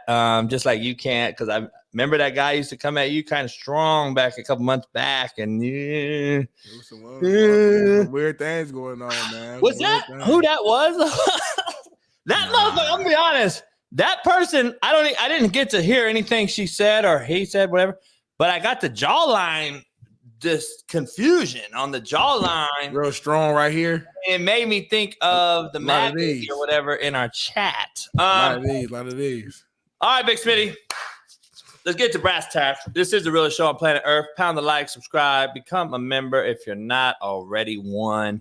And drop some money because we keep you entertained every morning like we do, like no other. Smitty, you imagine us a major like platform like doing this show? Not even major, just a huge on this show. Yeah, and then we do this type of shit. Nobody is never gonna be. I mean, we may be canceled, but it's never gonna be. Ain't no maybe. we bring that shit up on a big network. Hold on. So you think as the show, the bigger the show is, the less things can be said? I don't understand. No. You either have a policy or you don't. No, if we're on a bigger platform. Now, if it's just us on our own YouTube, we can technically do what we want to do. We're like McAfee size. You don't think nothing's going to be different? If we're McAfee size and we're on, I'm me, you. But if we're on an ESPN, I'm talking about right here on this. Oh well, no, I think if it's your shit, I think you can say what you want for the most part. You just got to be careful with YouTube because YouTube will fucking cancel your shit. But I'm saying, do you think the bigger you get, the less you can say? Because to me, it's a hypocritical thing because they can't ban you because your size, and then I've been saying the same shit for the longest with 35,000 subscribers versus 2 million. Right. And then it also was like, well, how did I get to my 1 million followers? Because I was saying that shit. So now you want me to get to that point and not say the shit because you're afraid. It just listen. It goes back to the beginning of the whole show. We're talking about money. We're talking about the league. We're talking about streaming on Peacock. We're talking about brands. It all comes down to money. And when you attach yourself to certain brands who are $1 billion brands or whatever the case may be, they can be connected to something that can be taken the wrong way. So when they're connected to your show and you say certain things, that's when it leads to canceled and issues and suspensions, all that. But if you just your show, you ain't got no brand attachments, no networks, you ain't making no money at all other than just the people who like send you money in a super chat or your subscribers, then you could technically say and do what you want to do, but also understand that you are limiting yourself from the money, which again, it just kind of depends who you are. It's like, does money matter? Or are you just doing the show because you just want to have fun and do it? Or is there like a middle ground where you can make a decent amount of money while still keeping it real and saying what you want? That's the conversation you got to have. You know what I'm saying? So I think it's finding that balance. And I think that if you find that sweet spot, you'll be good to go. That's my opinion. Yeah, I agree. Tough things lie ahead for us to see. JB, like, I don't know how I can not talk about the made up humans, man. I don't know if there's any way I can not keep that in my arsenal, man. I just think the name is should be like blown up. That name is unbelievable. It keeps us out of harm's way. Nobody knows what it is. Well, it does until they find out, and then but even if they find out, it's not like we haven't said nothing just derogatory. The made up human. BMK, everybody found out what that was. They want it on T-shirts and shit. All right, let's dive into this. I want to dive into the DeBoer leaving Washington and those players. I'm going to go backwards with what we did with Matt. Did we have that live video? My bad, Bailey. I think he took it out. You heard it, Big Smitty. What's your take? I mean, I'm confused. I don't know. I'm torn. I want to get your take first. Yeah, so for me, I mean, I've been through this before, man. Like I've had a head coach leave without really giving anybody warning, and it just kind of happened. So I've experienced that myself. I also had a position coach leave, and he actually called us all in and was in tears, you know, and was like emotional because he's like, obviously I got to, you know, some better opportunity for myself, but man, I love you guys. It was an emotional like type of meeting. So I've seen both sides where one coach will leave and not say nothing. One coach leaves and it's actually like you tell it was a caring behind it. I just think that, like, again, I'm always going to believe go get your bag, coaches or players. Go better yourselves, but at least tell the players. You know what I'm saying? So here it looks like Jeff, you see he had a 3-minute meeting. You know, obviously you would prefer for it to be longer, but that's just semantics. He told his team what was going on. That to me is a definition of a real man, face-to-face, uncomfortable conversation. You did it. You told them what it was. They might not like it, but you told them. But just leaving, it sounded like the board just left Washington. Just left Washington. Didn't say nothing. I think that's kind of a coward move, in my opinion. Because these players up and left, bro. Not all players want to transfer. It's like 30 missing. University of Washington nameplates full. Like no, like it's janky, bro. Like. It's when you come back, bro, and you Bro ain't put in 2 weeks. Bro didn't put in his 24 hours. So, yeah, I don't know. For me, I just think it's something. We have Big Q back on, so we get Q more on. We can get Q more back on. I think that would be good. I just think some players actually don't want to transfer; they want to stay. But then when a coach just fucking leaves like that without saying nothing, it's like, damn, why am I being loyal to this university when the coaches are not loyal to us? Like they're lying. That's always been my whole thing with the whole transfer thing and why I get so caught in the middle, because it's like, yeah, the transfer portal I think is out of control, but the coach has been doing this shit for so damn long. It's like, I don't get it. And I know me and you go back and forth. Well, the 20-year coach, he earned the right to do whatever the fuck he wants to do. The player didn't earn nothing. Well, I just disagree with that. At the end of the day, are we bettering ourselves or are we not? Or is the intent to better ourselves or are we not? So it's tough, bro. At least talk to your players. Here's my take on it. I'm not gonna sound hypocritical, but I'm gonna tell you who I am, and I believe there's players in this chat right here who will back me up and tell everybody who I am. This is why they don't want me coaching, because if I were in as one of those positions, it is Rap City. BET, Big Laz. If you don't know who that is, it's Rap City. That's who used to run Rap City, by the way. Big Laz was fire. She was bad, thick as hell. Anyway, Alan's in the chat. TJ, Latrell, other players are in the chat. Here's the deal. If I told a player something and my team something, I was going to finish that, what I said. I was going to finish what I told them I would do, especially their parent.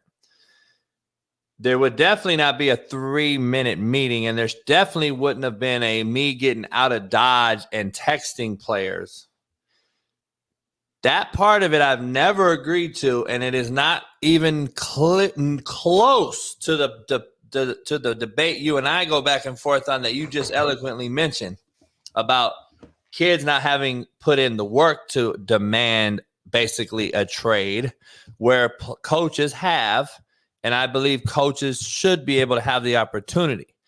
But on the flip side, this right here, without being in the room and knowing the scenario, I don't want to sound ignorant or hasty or judgmental, but if this happened like we see it, without knowing any backstory, I would call it chicken shit.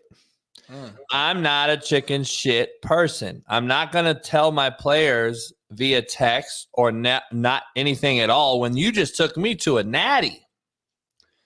Remember, you can call me the greatest coach in the world and a motivator and a recruiter and all this shit, but those players took you, DeBoer, to the natty.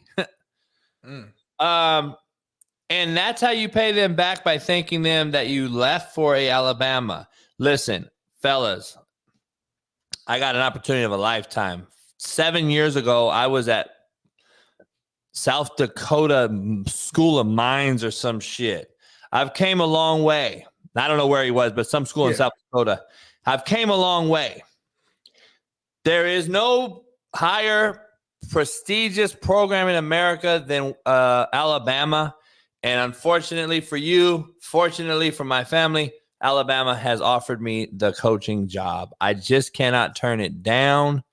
Man, you don't know how much you mean to me, how much you've done for me. Wouldn't be here getting this job offer without you in the room.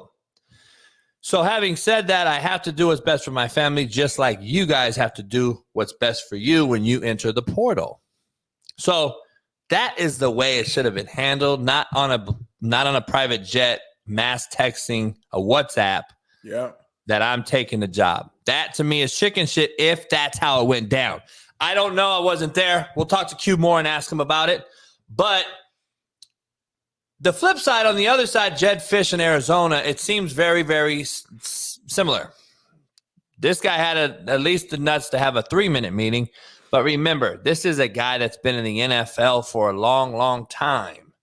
He's an NFL guy who got into college, struggled early and often in his first 2 years at Arizona, had a good year this year, and now seems to forget that those players got him this job again. And I don't know if I leave Arizona for Washington. I've been to both places. I know coaches on both staffs. I've been to both places. Seattle, on the lake, living on the lake. The facilities are much better.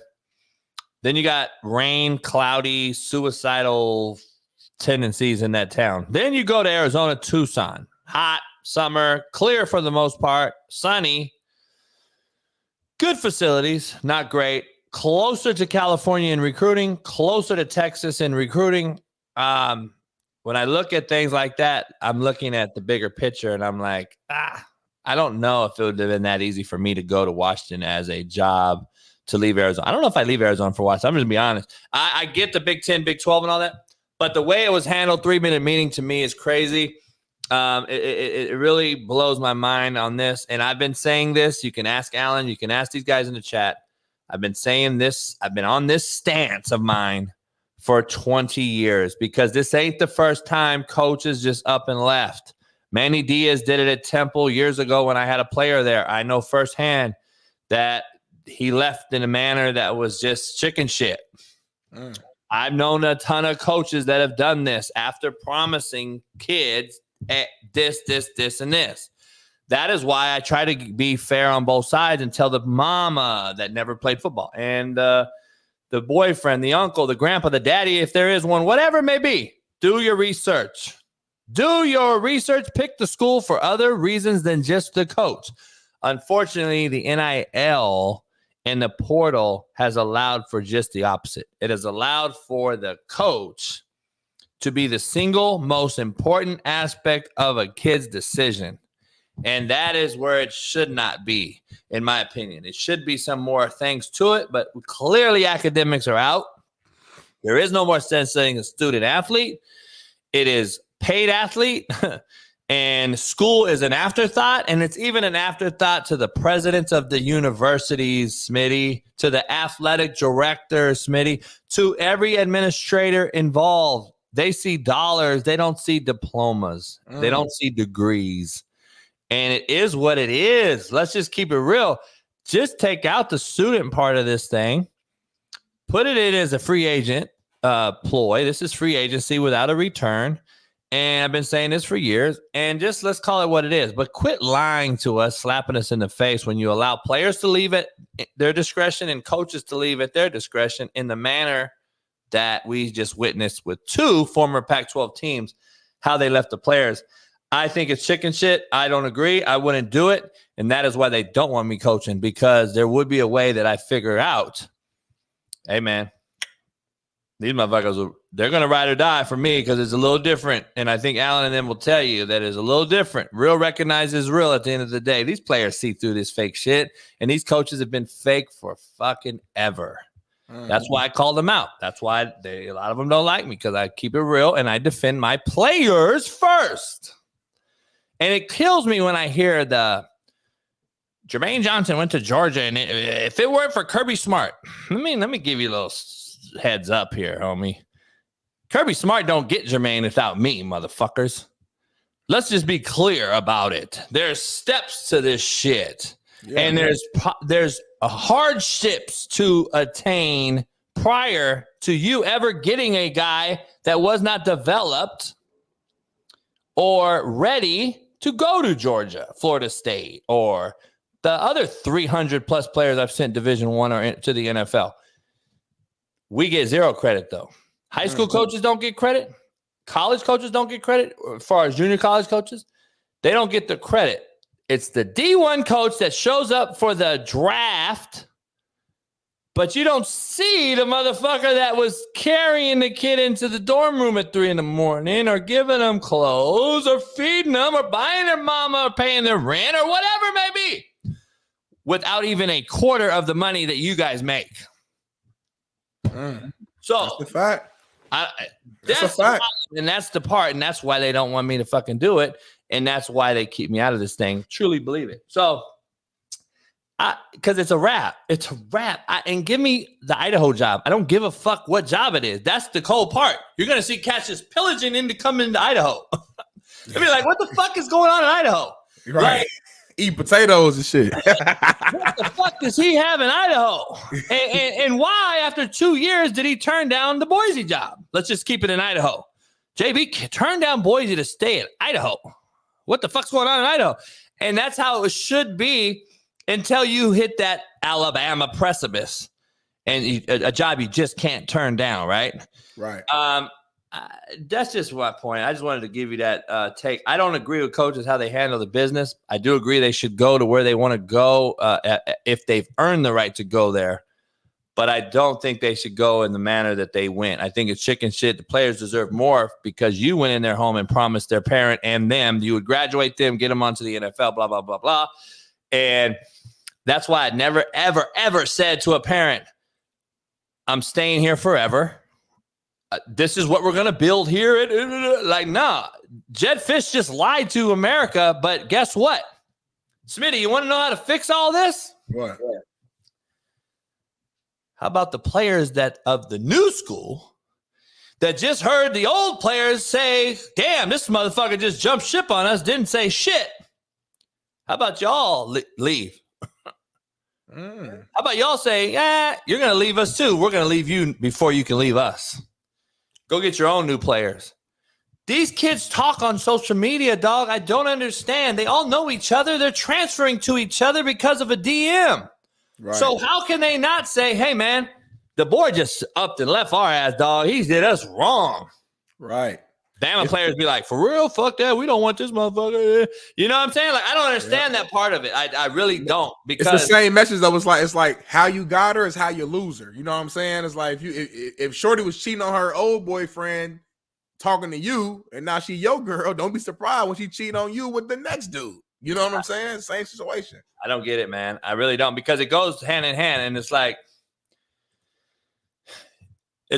to me, it's like crazy because the players could be, they do that shit. They do it right now. They check with, they talk on social media and they do back checks to these dudes.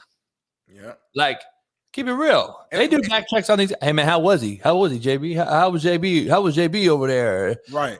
Like, oh, he real. He gonna keep it real. He gonna be in your ass, but he gonna keep it real. And you ain't got to play politics over here. And the motherfucker's gonna be here for you. And blah blah blah blah. Compared to, hey man, how's Smitty? Oh man, motherfucker just jumped up and left us and told us XYZ. He never got me my fucking financial way that he said. He never. Why have I had every player on my show come in and Emmett Gooden comes in and says, man, JB promised me to get me my high school diploma that I did not get. And he got that shit in 2 weeks for me while I was working on my AA degree, while I graduated and went to University of Tennessee. Like, why are those stories out there? But yet I'm the asshole. And this ain't about me today. I'm just saying the narratives get pushed around that people are certain types of ways when they're really not. You just happen to see the way they decided to push that particular narrative. And I just think it's chicken shit to leave the way that they left if that's how they left. We don't know. I'm telling you, if they did leave that way, it's chicken shit. If they didn't, maybe they didn't. Maybe something happened. Maybe something else happened. But and I'm sure a lot of Bama players are going to start transferring. I mean, I'm already hearing that some, like, I think one of their star receivers or somebody was entered the portal. Yeah, they got the touchdown versus Auburn. Yeah, so there's going to be a lot of guys doing what you're saying. Like, hey, players talk behind the scenes. Yo, how was the board? How was he do this? A lot of players are going to leave because a lot of people a lot of these players go to Bama to play for Nick Saban. If Nick Saban's not there, Bama's not Bama. It's like when Coach K retired from Duke. It's like, yeah, Duke is still Duke, but it's like, it ain't the same without Coach K. Like that was the draw, for being real. So we'll see. It's going to be real interesting how things turn out and how DeBoer does at Bama. And it's going to be a lot of pressure on him to sustain this thing. And I wouldn't be surprised if he goes like 8-4 next year in his first job, his first year, which isn't like a horrible record for most teams. But for Bama, that's a horrible season. So, we'll see, though, man. It's going to be real interesting. Yeah. Here's DeBoer's statement. He made a statement. I have always had an incredible respect for Alabama football and its commitment to excellence, DeBoer said. The tradition-rich history of the program is unmatched across the landscape of college athletics, and I look forward to continuing that moving forward. Following Coach Saban is an honor. He has been the standard for college football, and his success is unprecedented. I would not have left Washington for just any school. The chance to lead the football program at University of Alabama is an opportunity of a lifetime. My family and I feel truly blessed, and blah, blah, blah. I want to thank Director of Athletics Greg Byrne, President Stuart R. Bell, Chancellor Finis St. John, and University of Alabama System Board of Trustees for their belief in me to lead this program. I don't know if he made a statement on leaving Washington or not. I haven't seen that, but it sounds like it was a statement to leave Washington as well. And I just don't get that part of it. I don't believe as a man with integrity or character that you should leave one place for another without cleaning up any baggage or dirt or making your bed before you leave. I just think that's my whole ideology, philosophy in life. I don't believe you should have just left the bed fucked up. I don't believe you should have left the sink full of dishes. And I don't think you should have just walked out on those kids that way. That's what you basically did. It should have been handled differently if that's how it was handled indeed. Like, again, we're talking secondhand. We don't know. But if it was, apparently there was no team meeting, which is a fact. There was no team meeting at Washington. And that, to me, is a issue. And you wonder why we go back and forth with the players leaving versus the coach being able to leave and all this shit. Well, the Mississippi State quarterback transferred to the University of Washington to play for Coach DeBoer. DeBoer leaves. Less than a week later, this cat has transferred back to now Alabama. Of course. So I'm trying to figure out. I hope you didn't have everything moved from Mississippi to Seattle and now back right next door to Mississippi again.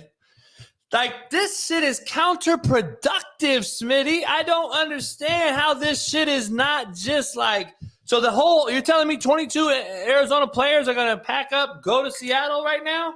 That's what they're doing right now today? That shit's crazy. I already know you the player. Player's hand. Ask them names, introduce themselves to each one. Also, 3 to 4 coaches from the board staff were in attendance. I guess we'll see, man. Time will tell. I don't know. This whole thing's a mess. It's all about money. It's all about popularity. It's all about me. Less about we. And I do feel like, it's always been that way to an extent, but it does feel like it's even more overblown now with basically the players being able to just do whatever they want to do, coaches being able to do whatever they want to do, and now it's just like everybody's doing whatever they want to do. It's like a shit show. And NCAA just sitting back, letting most stuff happens, but then they want to jump in when like little shit happens, like Harbaugh gives his players some sandwiches or signal stealing. Now they want to put their feet down and truly show themselves. So it's just, I don't know. It's weird, man. The whole thing is like, it's just chaos right now going on everywhere. And like I said, I don't mind coaches leaving, but at least have the respect of us players that you recruited and made promises to, came to our grandma's house, our mama's house, ate our meals, sat down in the living room. At least had the respect to sit down, talk to his man, and say, this is what it is. Can somebody tell this guy what's going on? Is this guy really? Can we tell this guy can somebody break the news to JMOD what the audio leak is from? Do you understand it's an audio leak, not a video leak, correct? You do understand there's a thing called fucking Zoom, right? This was not an in-person meeting. It was a fucking Zoom meeting, and there were over 30 players that did not attend the meeting. So it was an absolute slap in the face. If I'm going to get told by Zoom that I'm out, you can't meet me in person, dog. Like, buddy FaceTimed him. He FaceTimed the group. Hey, y'all, I'm driving right now. I'm about to head out, dog. Hey, I'm on a PJ. Yeah, you see the PJ I'm on, y'all? Appreciate y'all for paying for this. I got a new opportunity. Hope you wish y'all well. Peace. But listen, I'm gonna drop a little insight real quick. I can't tell you too much, but we're hoping that Arizona takes a certain somebody. And then the job that certain somebody leaves is going to open up a job for another certain somebody. And I might fuck around. This one. I'm just saying. Anyway, that's how this works. I don't know. People shuffle around, move around. I'm hearing there's a certain somebody that's going to take the Arizona gig, and the job he leaves isn't opening up. It's kind of close in proximity over here. Somebody, people like it, but some people like going there. I might be an analyst. I might be. What are you talking about doing? He want to be a personality on the TV show, but I think he would go coach. He would be an analyst like I think he was like, fuck it, now we coaching and shit. Fuck it, we doing whatever. He would be the guy that I just motherfuck, and then Smitty has his own office in the corner, like a big ass nice office. I got him a nice office, and then all the kids that get just motherfucked by me, they go to Smitty for like a debrief, oh, it's okay, fellas. You got to understand how Coach JB is. JB really, he means well. He did. And then I'm going to go in there and motherfuck Smitty. Smitty, stop saving these motherfuckers. I'm like, Antoine, bro. Antoine, listen, I feel you, man. Listen, JB cussed my ass out earlier. You heard him on the practice field, but he care about y'all, man. At the end of the day, man, just understand his intentions are pure. He just wants y'all to play hard, man. That's it. I feel you, though. Listen, I'm here for you. If you need anything, we good, man. Hey, you got that test tomorrow. All right, now ace that thing. All right, peace. I'm players coach like a motherfucker, boy. I'm players coach. He gonna have the whole shit back and forth. Like the players gonna come in. Like, well, Smitty said that I could get my test done before practice. Nah, fuck no. You missed practice for that goddamn test. That test is fucking don't mean shit anyway. I'm telling the players, hey man, go get your bag, man. Hey, if so and so wants you to go over there, get your bag, man. Go and do your thing. Get your money. All right, if this is happening. I think it is. I hope it does, man. Being in LA when things like this happen. I was wrong on the fucking urban thing, even though I think it was going to happen, but some shit happened. But anyway, you wrong on Lanning. You wrong Lanning, even though he got offered, and I told him I don't even want to talk about that one. Daniel Jones, fucking. We gotta get this one. We gotta get this one right. God damn.